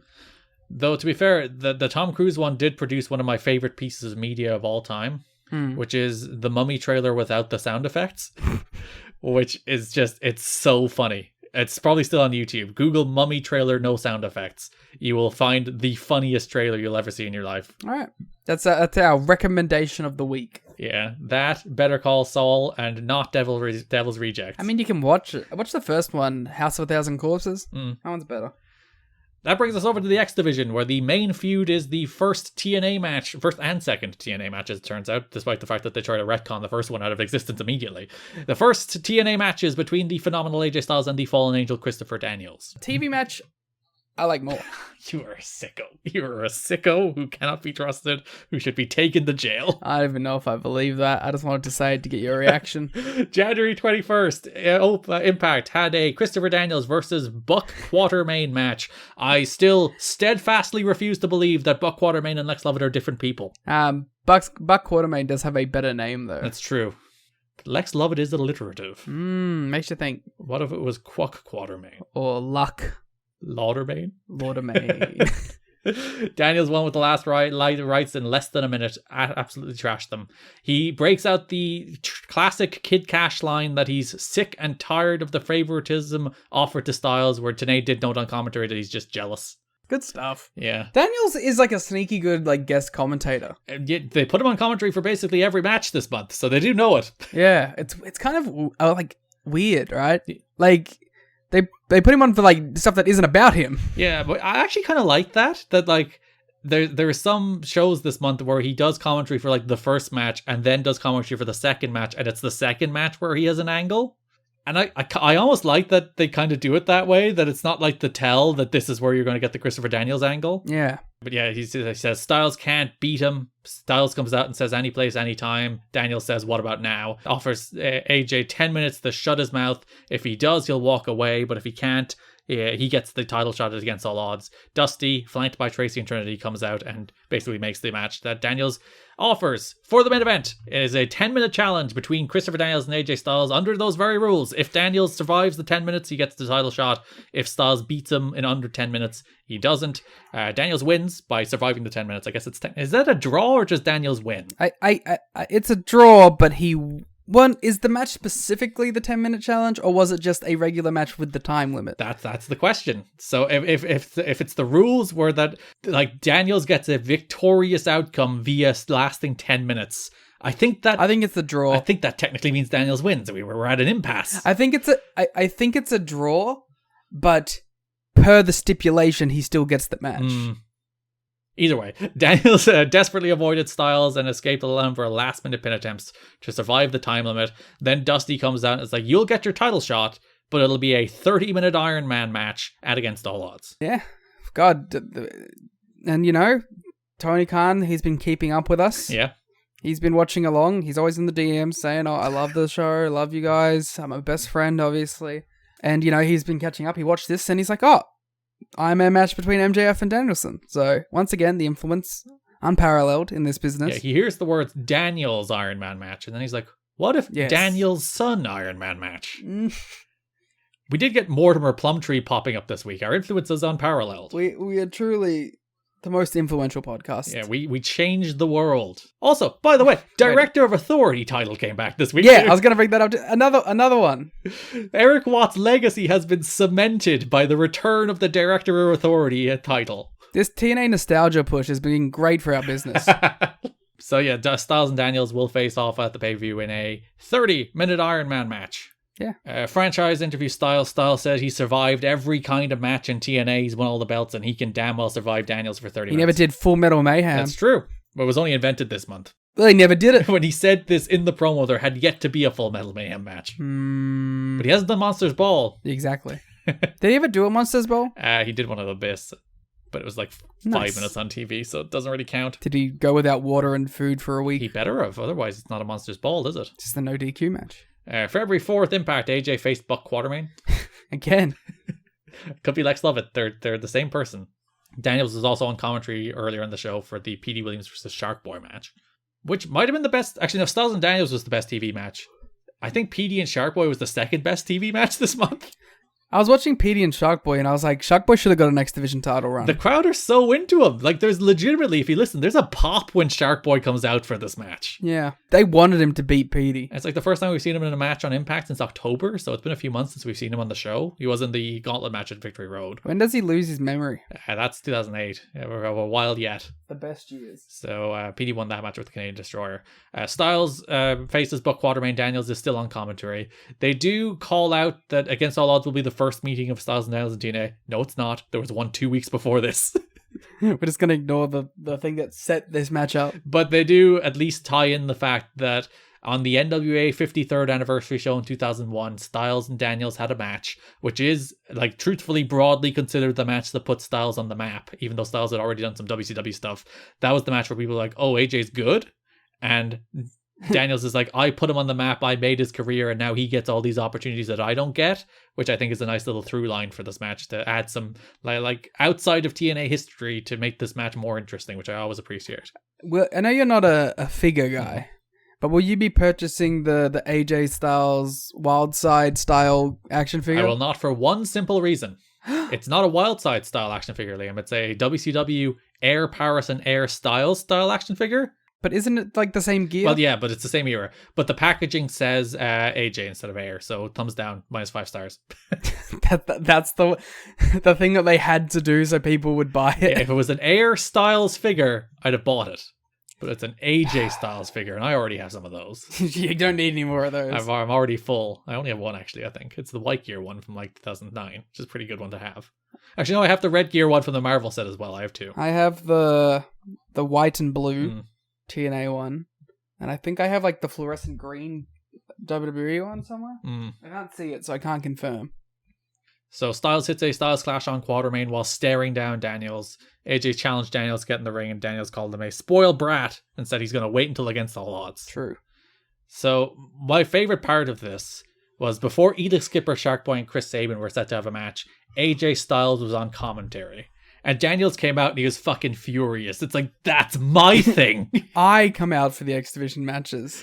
Yeah, he's so upset that Styles is stealing his commentary gimmick. Which is fair. Yeah, then Daniels cuts a big promo on him. I love that in the previous show, he guaranteed at least 3 falls because of his 3 finishing moves.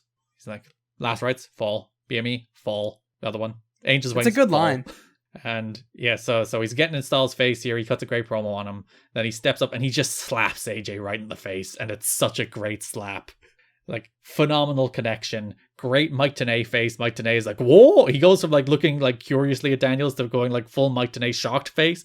Great stuff. Don freaking out as well. Good slap, good angle, pull apart brawl to set up their match on the pay-per-view. They didn't like do a ton to build to this, but the little stuff they did was very well done. Yeah, and I think Daniels was really, really, really good. And we were talking about this on the watch along about like, well, Daniels never made it as a major TV star in TNA in particular, obviously, where there's the only real TV company he worked with, and it always felt like there was 5 people ahead of him, and somewhat unjustifiably, because when you look at like who is the best all-round performer on this show, Daniels would be in that conversation. Yeah. As far as consistency, like Styles is a better wrestler here, undeniably. But like Daniels, like Styles' promos, absolutely terrible. He's still really, really bad.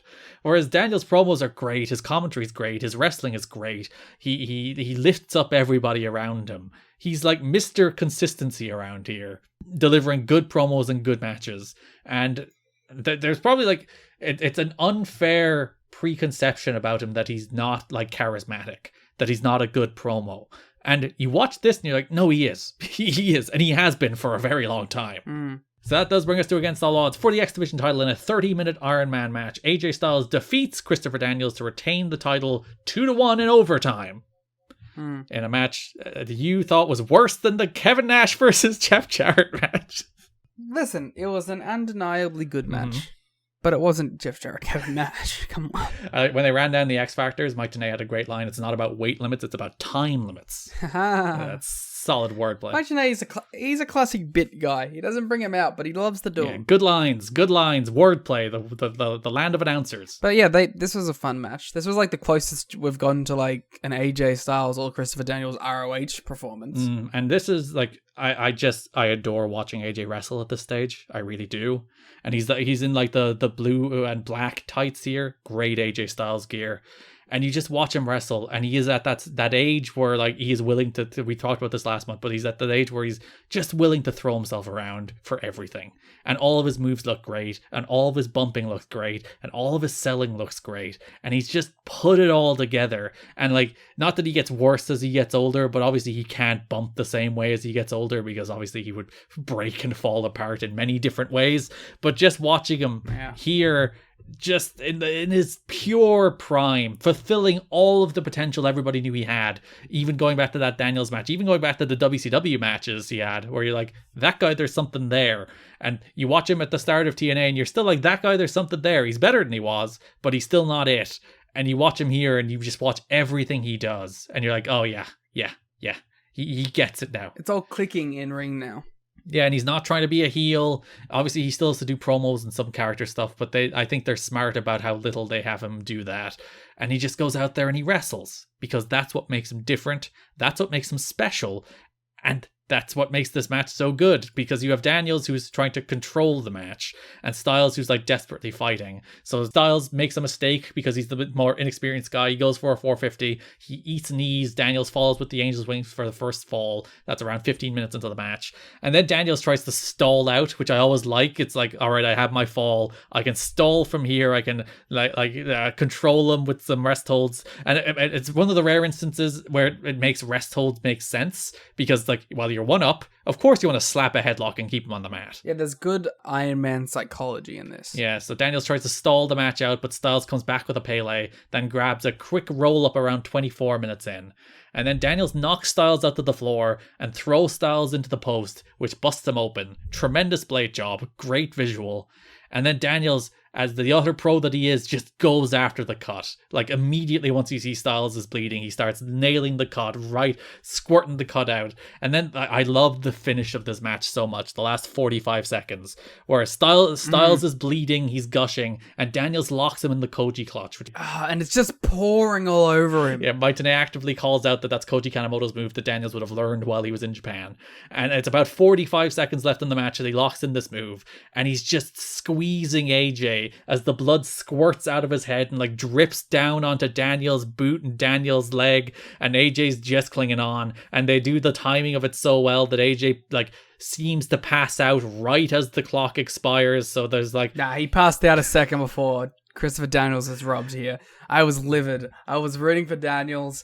Daniels had it here. Styles was out. The ref didn't get on the call quick enough. And then once again, it's 1-1. Dusty Rhodes comes out here for his golden boy. Fucking restarts the match. AJ Styles gets an unfair advantage and wins the last fall against Daniels. It's bullshit. Daniels has a legitimate gripe here. He should have won. it is funny. Like I was thinking while you were giving this match a horrible rating and saying it's the worst match in the history of wrestling, that I was thinking while we were watching this, that like it's the most invested you've been in a finish in a while, where you really wanted Daniels to win. Because it was worked perfectly to that. And once again, Dusty Rhodes just ruining everything. So yeah, Dusty comes out, he starts overtime, a sudden death, first fall to a finish. Daniels puts Styles on the top, he's looking for a top rope Frankensteiner, and then Styles just launches him up in the air, where Daniels is like a good 15 feet in the air as he comes down. It's an insane bump. And then Styles hits a ran out of the corner, floats over into a Styles clash. He wins 2-1 in sudden death in the Iron Man match. I'm just screaming no. You were so upset. As I said, I was shocked at the rating you gave because you were invested in the match, which is the reason I was actually kind of surprised that you giving it, like you gave it 3.75. I think I kind of bullied you into giving it slightly higher than that. No, like I had the fear of going 4. That's all it was. It was between 3 3/4 and 4. And you landed on 3 3. If Daniels had won, it would 4, wouldn't it? Yeah, probably. Here. It would have been a better finish. The finish of this match rocked, though. He fucking launched him in the air when he went for that Hurricane Rana.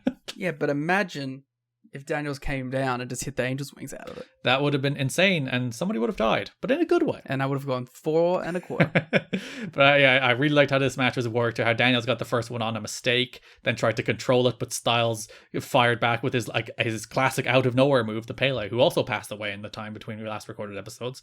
And Don West named the Pele as well. God, that's a weird thing to come together in a couple days, isn't it? Yeah, but even like the way they worked the 10-minute match, I love the end of that match too, where like Styles was going on a big comeback rallying, and Daniels obviously just had to last out the 10 minutes, and Daniels just started doing tumbles to keep AJ away from him. He did you're just starting your wrestling training and you're going and doing all your rolls to get away from him. He's just like, if I roll, you can't catch me or pin me, so I'm going to roll. It's like, that's so good. Yeah, I love this match. I think this match is great, particularly like that last visual of Styles trapped in the Koji clutch as the blood is squirting out of his head. It just makes that moment land so much more. That moment of that's like one of my favorite endings to. I know it's not like, but you know what I mean. Like, that's one of my favorite ending spots to a match we've seen in the company at this point. Yeah, it's so perfectly executed. All those sickos who don't like blood are weirdos and monsters who don't understand pro wrestling. And great finish, great match. Unless you have like a legitimate reason, Nigel will get this. Then you're allowed to not like blood. Yeah, you have a fair reason. You, Mr. Headbutt of posts over there. you did your time. You're allowed to not like it anymore. Yeah, great match. Styles retains the X Division title 2-1 in overtime. The only other major X Division major is probably putting it strongly. There's an Elix Skipper versus PD Williams match on this show too. PD went for the Destroyer. Skipper reversed it into the Sudden Death, his new finish, which is just an air raid crash. Mr. Generic finishes over here, going from the overdrive to an air raid crash. It's better than the overdrive, so what can we say? That is true. It is a modest step. It's wrestling training school finisher number 1 to 3 months out of wrestling training school finisher. So hey, he's not busting out the TKO. I'm happy. that is true. That is the other. Where does that rank?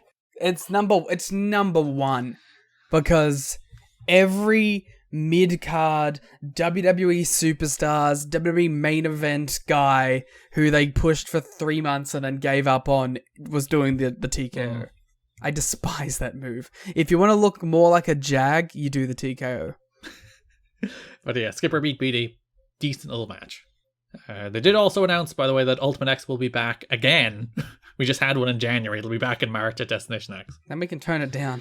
Yeah, I wonder, is it just because they call the show Destination X so they feel there needs to be Ultimate X? Or is it just like it was well received last time, so let's do it again so we might sell some pay-per-views? I'm not sure, but it is oversaturation, isn't it? Too many Ultimate X matches. Tag team division, AMW's streak of all-time classics is over, Liam. Yeah, it is a shame. But, it couldn't last forever. They just have a nice little title match. This kind of was just, it's alright, It's a good little mid-card tag match. Nothing more, nothing less.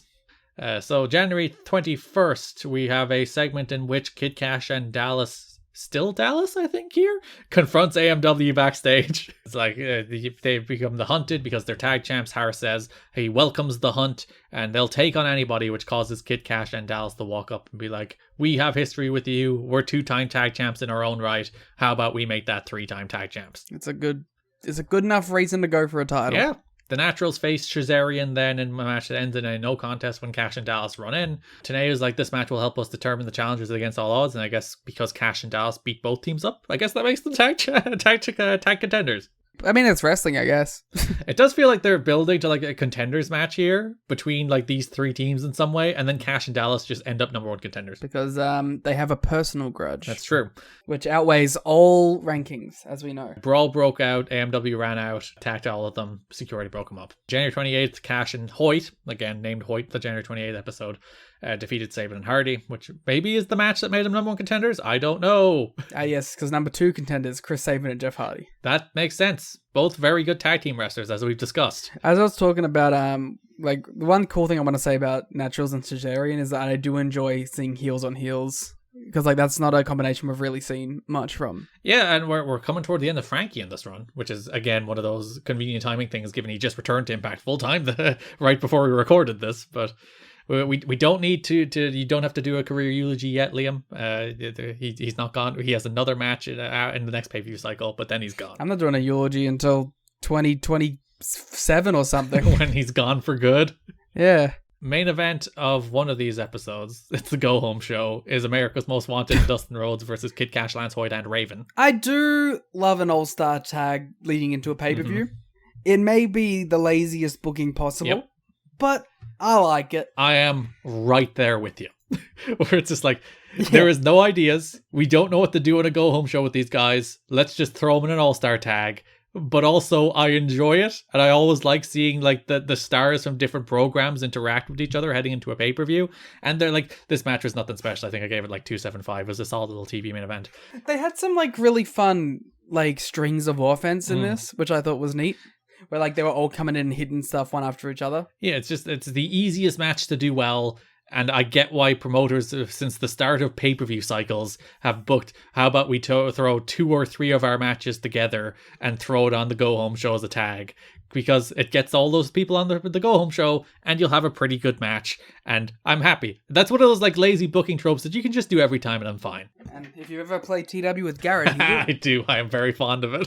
So that brings us to Against All Odds, where Kid Cash and Lance Hoyt, I have to get up saying Kid Cash and Dallas, challenged AMW for the NWA World Tag Team titles. It was fine. Yeah, good little match. I think like 3.25-ish, whatever we gave it. Check our star ratings at tnhchat.com. Yeah, they had a nice little story where Hoyt clotheslined and hip tossed Storm on the floor, and then Storm sold his back for most of the match, including Hoyt. The coolest spot in the match was hitting a top rope sidewalk slam on Storm. I thought, yeah, Hoyt's been stepping up a bit. Yeah, there was a note about how people are like impressed with him, that he's kind of gone about things the right way, not like just desperately trying to get attention for himself or come in there with a chip on his shoulder and attitude. He's just come in there happy to learn, happy to improve, and happy to get any opportunity he can. So it seems Hoyt's impressing a lot of people, even though he never really gets pushed in this TNA. I specifically said that hoping you would bring that point up. We're just rocking here, baby. That's podcast co-host instincts. Thank you. We're the greatest of all time. Keep us in mind for the VOW Podcast Awards. Definitely real thing. Cash hit Storm with the tag titles, but Storm kicked out. Then Storm rallied to hit a death sentence to retain the titles. It's a nice little finish where Storm tried to lift him. It's funny, they did it with Hoyt rather than Cash, but tried to lift Hoyt for the death sentence's back gave out, but then rallied and the crowd got behind him, and then they hit it and they retained the titles. You didn't see, but I gave it a thumbs up. Far from the all-time classics from the last 2 months, but a nice little pay-per-view title defense. Yeah. The other thing in the quote-unquote tag division. Yeah, I mean, this had like a month and a half of build, so... The long-term build to the in-ring debut of Jeff Hammond. Yeah, so last month we saw Kazarian bullying Jeff Hammond as he was training with the 3 Live crew, which is a bullyable offense, to be fair. Yeah.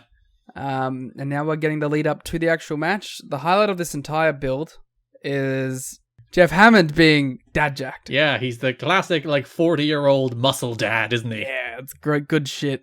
He pops the top off in some angle, and then he also wrestles David Young. He has 2 matches. Matches might be a generous word. It's not even the in-ring debut. That's true. So he wrestles and beats David Young. So January 21, there's a backstage interview where Franchise had Trill K. They talk about how Jeff Hammond is a thrill seeker, asks Kazarian to underestimate Hammond at their peril. And then later in the show, Mike Today does announce that BG James and Jeff Hammond will face Frankie Kazarian and Michael Shane at the pay-per-view. 3 Live Pit Crew. It's a good name when they say 3 Live Pit Crew. That's that's oh, good wordplay. Well done. You did it there. Main event of the next episode was Michael Shane, Frankie Kazarian, and Ela Skipper against the 3 Live crew. Mike Tenay on commentary explains that while Jeff Hammond may have never wrestled people, he has wrestled steers. So in his fighting with cows and bovines, that may have taught him something about fighting humans. I mean, if I could beat up a cow... You could beat up Frankie Kazarian? I could probably beat up a human. Yeah, for sure. It's like, if I could take out a cow, I can take out Michael Shane. Yeah. To be fair, Michael Shane, Texas boy, maybe he's also grappled with some steers. Yeah. It's so funny that he made that as an argument. The transferable skills of fighting bovines. If I were Booker, I would have done a classic TNA comedy segment where Kazarian go to a bar that has a mechanical bull and have Kaz and Michael Shane try and beat up the mechanical bull. BG hit the pump handle, but the referee was distracted by Conan and Skipper in the ring. Shane hit an elbow drop out of nowhere, allowing Kaz to pin BG. And this is where Hammond came out and tried to explain everything to the referee, and then he pulled his shirt off and demanded a fight. Let's fucking go. I'm hooting and hollering. I like the way NASCAR has solely been redeemed in your head through Jeff Hammond as opposed to Hermie Sadler. Hermie Sadler sucks a sav. He can go away forever. Jeff Hammond, he's my man. February 4th, Impact. Kazarian were mocking David Young for being a loser, and then they were like, hey, you should wrestle Jeff Hammond. That's the thing you should do. That's how you can get a win. And David Young was like, oh. And then Frankie told us that NASCAR stood for non-athletic sports centered around rednecks. Is he wrong? He's quite rude. How would Sean Sedor feel about this? Positive, I think. See, I'm on Team Kazarian and he's on the Jeff Hammond team. You're the David Young. He's the Jeff Hammond. Listen, I don't know. I'm the Tracy. Damn. Actually, Tracy's not with them this month, so maybe they did actually separate them. Yeah. I was going to say, like, having Tracy in that segment would have made it better too. Like, in my fictional, they go wrestle the bull segment. She's like so impressed with the bullfighting. Yeah, I want to talk about how AEW is doing TNA comedy but not committing hard enough. I need to iterate on the idea slightly first, where someone tries to hit on Tracy and then Michael Shane super kicks them and they start a bar fight. No, that would be what they do if they were baby faces. Tracy gets hit on and then like starts like reciprocating the hitting on while they're wrestling the bull in the background because they're so hyper focused on fighting the bull. Good. AEW, you're delving into TNA comedy, but you're not committing hard enough. How dare you do a funeral for a wrestling tag team and not do it in an actual church? That's just bad pro wrestling. It's bad pro wrestling because you would have had the Ass Boys leading it. You could have had the Firm there and Stokely playing the role of Team Canada. You could have chucked all these other people in the thing, and it would have been a perfect homage. But no, you cheaped out and you did it in the ring, and that's despicable. More on-location TNA comedy promos from AEW. They can afford it. You can do weird shit. Go do it. That is the downside. Like AEW, I think it's kind of like a consequence of them maybe not having the shows written until like Tuesday, Wednesday. But they don't do a lot of that stuff, like on-location stuff, do they? No, it's something that needs to be brought back to wrestling. They need more long-term planning. Yeah, 100%. So you can get these vignettes on your television show, but of course AEW, they'd be 40 seconds long. That might be the problem. Yeah, you got to give them like a solid 3 minutes to breathe. Has AEW ever had a segment as good as Eric Young going to buy condoms with Jeremy Borash and James Storm being there and making fun of him? No, it's the answer. Have they ever had a segment as good as Mick Foley being sent to meet with the Hulk, but meeting with Lou Ferrigno? No. Never. Like, seriously, why can't we, like, they're so, like, tantalizingly on the edge of getting it, but they're not quite there. It's because TNA is the only consistently funny wrestling company. It's the true fact of the universe. But, like, you can do it and make it charming. They fly everyone out the day before. You can shoot many things. You can shoot BTE bits, but you don't have time to go out there and film some fun stuff. I don't know. This is what I would be pushing in my pro wrestling company. So Trio K walked up, accepted the challenge on Hammond's behalf, leading to February 11th, where Jeff Hammond made his in-ring debut against People against David Young. I thought you were just skipping to the pay-per-view match and you're implying that David Young isn't a People. Listen, that is a question to be answered. It's fun. I was disappointed. I thought Hammond, who came out in an all denim fit, which I thought you would appreciate. Yes. I thought he was going to wrestle in all denim, but he did take the jacket off. It's ridiculous. Trio K hit their catchphrases. Hammond's signature phrase appears to be the pit stop, which is also his finish. Great. And Three Life Pit Crew, great name, well done. David Young hit a suplex, but BG hit the pump handle slam, and Hammond followed with the pit stop elbow, which is, think about a people's elbow, except he grabs like the side of an imaginary steering wheel, runs around the ring a little bit, and does an elbow drop. 10 out of 10. Jeff Hammond is tremendous. It gets zero momentum while he's doing it. No, he just does the movement for the sake of displaying the fact that he is a NASCAR driver. Shazarian jumped Hammond after the match, but Trill can't make the save. Which takes us to the pay-per-view. BG James and Jeff Hammond faced Frankie Kazarian and Michael Shane. I mean, listen. It's celebrity match on pay-per-view. That's fine. Yeah, Hammond doesn't do much at all.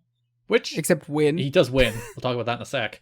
I kind of appreciate, like celebrity matches have gone too far into the realms of celebrities being good. Yeah, and they've gone too far into the Logan Paul Rookie of the Year statements. People are very mad that he didn't win it in the PWI Awards of all things. I mean, he shouldn't, but sure. I don't know. I kind of like wrestlers like Hammond who just come in and do a body slam and an elbow drop. Yeah, I don't know. I like both. I can appreciate it. You know what? Actually, here's what I've worked out the key to celebrity matches, Garrett. I like celebrity matches when I know the celebrity. Probably more importantly, like the celebrity. Yeah, like that's what it takes. You put Action Bronson out there with Hook, I'm like, yes, match of the year. You do Logan Paul and The Miz at SummerSlam, I'm like, terrible. What are we doing? Yeah. If it's Johnny Knoxville and Sami Zayn, also match of the year. Oh, greatest comedy match of all time. DDT could never. The WLC Memorial match. Hammond was accompanied by Brendan Gaughan with a G. I thought it was Vaughn, and I googled it. More like Gone with the Wind, because he was out of there. He literally walked to the top of the tunnel, and before they even showed him, he was gone. Fucking tremendous pun. Eat shit, everyone in this world. You're gone out of there and Gone with the Wind. Good puns. Well done. Gone with the Wind was slept on, and I'm still pissed about it. They had a perfectly normal celebrity match as mentioned, where Hammond is just like doing headlocks and body slams, and then he wins with his pit stop elbow on Kazarian, and Shazarian were pissed that they had to do the job. Which, yeah, sure. On the one hand, I get, because like you could just have BG pin them, and BG's a wrestler. I also think perhaps they would have been less pissed if they did more in the lead up. Yeah. Like I'd say, like your lower card acts, get over it. That would be my ultimate response to them. It's just like, sure, but I'm like, if they had have had a hypothetical segment where they wrestled a mechanical bull and they did some fun stuff like that in the lead up, I think perhaps they would have had less of a problem with just losing the match after they were like hanging out for a month. Yeah, they had like 10 minutes on TV cumulatively until they lost. They apparently complained a lot. Management blamed a lot of it on Shane Douglas, who was considered Shane's mentors. They believe he made a bad situation worse by telling them that it was BS for either of them to get pinned by a 48-year-old race car announcer. It was mad enough that Jarrett considered firing Douglas, maybe even to Shane and Kazarian. That seems like it would have been an extreme reaction. But then we could have got Scott Hudson back, so... That's true, fire him. Get franchise out of here. Hammond is a major player at Fox Sports. He's an announcer for one of their shows, knows the president, and it's basically something to earn brownie points with the network. So the undercard tag team can get over it. Yeah, there's more value here. Yeah, and it was mentioned in USA Today. It was mentioned on the Fox Auto Racing shows, and I'll have a segment on the Speed channel. And like Dave notes that it didn't sell a single extra pay-per-view, but ultimately what they wanted was to get the brand name out there, and they probably achieved that. And Frankie, and it's not like Frankie and Shane were doing anything. It's not like they had momentum to squander. It is kind of funny how like wrestling has changed and evolved to where it's like we've gone from like Jeff Hammond, sports guy, to like top selling Spotify artist Bad Bunny, Snoop Dogg. You know what I mean? Like things have developed. Yeah, and like, well, I guess WWE like had Mr. T, who was like and Cyndi Lauper. Those were proper like A-tier stars in the 80s as well. Yeah, 100%. Well, the Rock and Wrestling Connection saved that company. Yeah, and like WCW had Leno, they had Dennis Rodman, who were also top tier celebrities in the 90s. It's just TNA don't have access to top tier celebrities, is what we're learning. Well, we had Chris Rock. We had Adam Sandler this month. Briefly. There was a video package at one stage on one of these shows from one of the Fox Super Bowl parties where it's like Adam Sandler was there and he was on camera for like 2 whole seconds in a package, so that counts. Well, I was gonna say the Adam Sandler thing was so sparse that I didn't even notice You it. zoned out on the Monty Brown package. I didn't even listen. There's so many fucking packages. Okay, I'm sorry. Like Terrell Owens was there as well. There's some other sports I stars. don't know sports guys. You don't know American sports. I don't know most sports. To be Even fair. though you sent me a message about the Jags last night. Well, you know, I've been a lifelong Jags fan since I worked out the Tony Khan owned Just them. like everybody in AEW. I do adore that, like, all of their games seem to be they're down by 20-something points, and then they just win. Yeah. I desperately hope that they win the whole thing, because A, it's very funny, and I live on funny bits, but B, because I want to see if WWE sends them the belt. That is the ultimate outcome here for Paul to send him a WWE title and Tony Khan to be like, look at my WWE title, I'm going to throw it in the trash on Dynamite. No, not even on Dynamite. They should do it at like whatever presentation they normally do it is. He just drops it and pulls out an AEW title with a big Jags logo in the middle. Last but not least is Raven against Dustin Rhodes. A pretty solid mid-card feud. We call that the Raven effect. That's where the move name comes from. Yeah. So Raven, this is ridiculous. Why? He just keeps losing. He won on the pay-per-view. I know, but on the build-up, he just loses. He did lose to who did he lose to? Eric Watts. That's who he lost to. He just keeps losing. He's losing upwards to the title. It's a very weird build. It's strange. It is strange. Because he beats Dustin Rhodes here, but he may not beat Dustin Rhodes next month. We'll get to that. On the first Impact, January 21st, he faces Cassidy Riley. Raven transitions from an ankle lock to the Raven effect, pins Riley after pulling him up twice. Then he broke Riley's fingers. Yeah, that was cool. I did appreciate that he just broke his fingers. Raven, I do really love like Raven's presentation besides the losing right now. If he was just like a guy winning everything, that'd be a better build. But like his look, his viciousness, it's all coming together here. We also had a tremendous Raven moment on Hard to Kill, where I saw that. Where Steve Macklin and Rich Swann are brawling outside center stage on the streets of Atlanta, and then Raven just chimes in. It's like, I hope they get hit by a car. And he says it with like a glee in his voice. He sure did. He's like, I hope they want to get hit by a car. If you look at the version on Instagram, I did deliberately clip it so that it literally ends on Raven. It's saying, I hope he gets hit by a car. It's a great punchline to that video. And a hell of a spot too. Yeah, the cutter onto concrete. It's like all those videos of people wrestling in the real world. They all do RKOs. Oh my gosh. It is maybe the most popular move of all time. So yeah, Raven broke his fingers, then grabbed a chair before Dustin Rhodes made the save. It's a little late, buddy. His fingers are already broken. They seem to be trying to do something with Cassidy Riley. Yeah, the idea is that he's going to be the apprentice of Dustin Rhodes. Or will he? Oh my gosh. From PW Torch, there is a lot of second guessing of Dusty pushing Dustin, who friends still say hasn't recovered emotionally from being released by WWE. Dustin isn't impressing anyone with his energy level or enthusiasm inside or outside of the ring, but Dusty is pushing him for obvious family reasons. I can't speak to how he is outside the ring, but I feel like he's delivered inside the ring. He's not having great matches, but his matches are fine. They're not offensive. But also, most people aren't having great That's matches. true. Every TV match is 2 stars, so I can't give out to him. Like, I think he's just a fine mid-card addition. And yeah, all of his pay-per-view matches are like he works a body part, very traditional pro wrestling match. That's not bad. So next episode of Impact, the Naturals defeat Dustin Rhodes and Cassidy Riley. Hey, well, at least the Naturals got to win. It was meant to be Watts, but Watts has a separated shoulder from the pay-per-view. We did do the eulogy for Watts slightly too early. This is his last appearance rather than the pay-per-view. But Hey, Garrett, remember when... we did have one more little treat of Eric Watts walking out with his shoulder in a sling. Hey, Garrett, remember when Eric Watts walked out with his shoulder in a sling? Whoa, that was on this show. Yep, they're good. We're all updated. I did appreciate how Watts wasn't wrestling because of a separated shoulder, but Riley was wrestling even though Raven broke his fingers last week. Oh, the broken fingers aren't as bad. You can just tape them up, you're fine. You can fight someone with broken fingers. I'd hesitate about doing it with the dislocated shoulder. So the finish of the opening tag on this match was Abyss shows up, brawls away with Jeff Hardy, Kid Cash and Lance Hoyt pin Chris Sabin. The finish of this tag later in the show was Raven shows up, brawls with Dustin Rhodes, and then that allows the Naturals to pin Cassidy Riley with the Natural Disaster. Exact same finish and 2 tag matches on the same show. Good job, guys. Fun. Good. Oh, this is your man. This is your Dusty Rhodes booking here. I blame the agents. Whoever agented the matches did not communicate with the different finishes. I'm sure Dusty was just like, Naturals go over, and Raven shows up. And then whoever laid out that finish, shame on them. It's probably like Shane Douglas's fault. Oh, classic Jeff Jarrett defender. February 4th, Cassidy Riley is sitting down with Dustin, and Raven comes back. I like this segment. It's dumb. Yeah, Raven comes out. It's like, I'm so sorry about what happened to your fingers. It was an accident. It was an accident as I deliberately stood above you and broke them. So yeah, they'll face it against all odds. It will be Raven versus Dustin Rhodes. And they were in the main event 6-man tag. It was AMW and Dustin Rhodes defeating Kid Cash, Lance Hoyt, and Raven after Dustin pinned Raven with his running bulldog. Yeah. Which ultimately tipped off the finish because on the pay-per-view, Raven beat Dustin. Yeah. Leg work match, Liam. I like Raven's ankle lock. Do you? Yeah. Mm-hmm. It's better than the other thing he was doing. What other thing was he doing? He was doing like another submission for a bit there. Was he?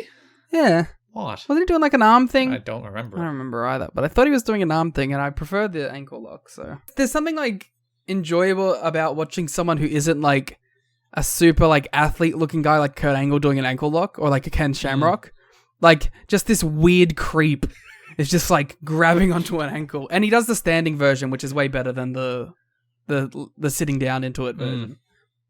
So this match, Raven targets the leg with an ankle lock. Dustin goes for an ankle lock of his own. Raven rolls through. Dustin collides with the turnbuckles, and then Raven grabs a pin with his feet in the ropes.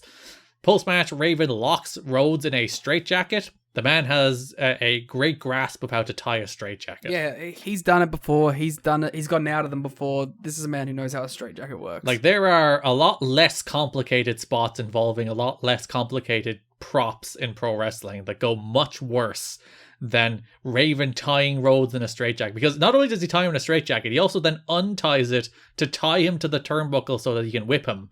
And all of that, absolutely seamless. This man knows how to handle a straitjacket. It's right into that how you will. It's actually remarkable how well he handles a straitjacket. Security eventually ran him off after he tried to whip him. Perhaps building to a strap match next month. You never know. And that's it. That's February. A pretty low-key month on the whole. He wasn't there. Oh, that's true. A pretty senshi month on the whole. I would agree. I felt very senshi about it. How do you feel about Caval? I can't think of a pun. And that is a good note to end it on. If you would like more content, you can listen to our Against All Odds watch along at tnachat.com or patreon.com/kiddingme. You can listen to our first episode of our PWG review show coming up next week. We don't have a name for that show yet, so whatever you want to come up with. I want to call it Guerrilla Radio. Guerrilla Radio is the name of the show. Never mind listener suggestions. We'll take suggestions for Lucha Underground show. Yeah, so you can name that show like you named Review It for her, and then I could never remember the name. So patreon.com/kiddingme, tnachat.com for that Against All Odds watch along for next week for our first episode of the PWG show. You can follow us on Twitter at TNA History Pod. You can follow Liam on Twitter at The Cleat Window. You can follow me on Twitter at Garrett Kidney. You can subscribe to us on YouTube at You've Got to Be Kidding Me. Follow us on TikTok at TNA History. We'll be back in 2 weeks with the Destination X 2005 episode of You've Got to Be Kidding Me. Thanks for listening, and bye-bye. Do the damn thing.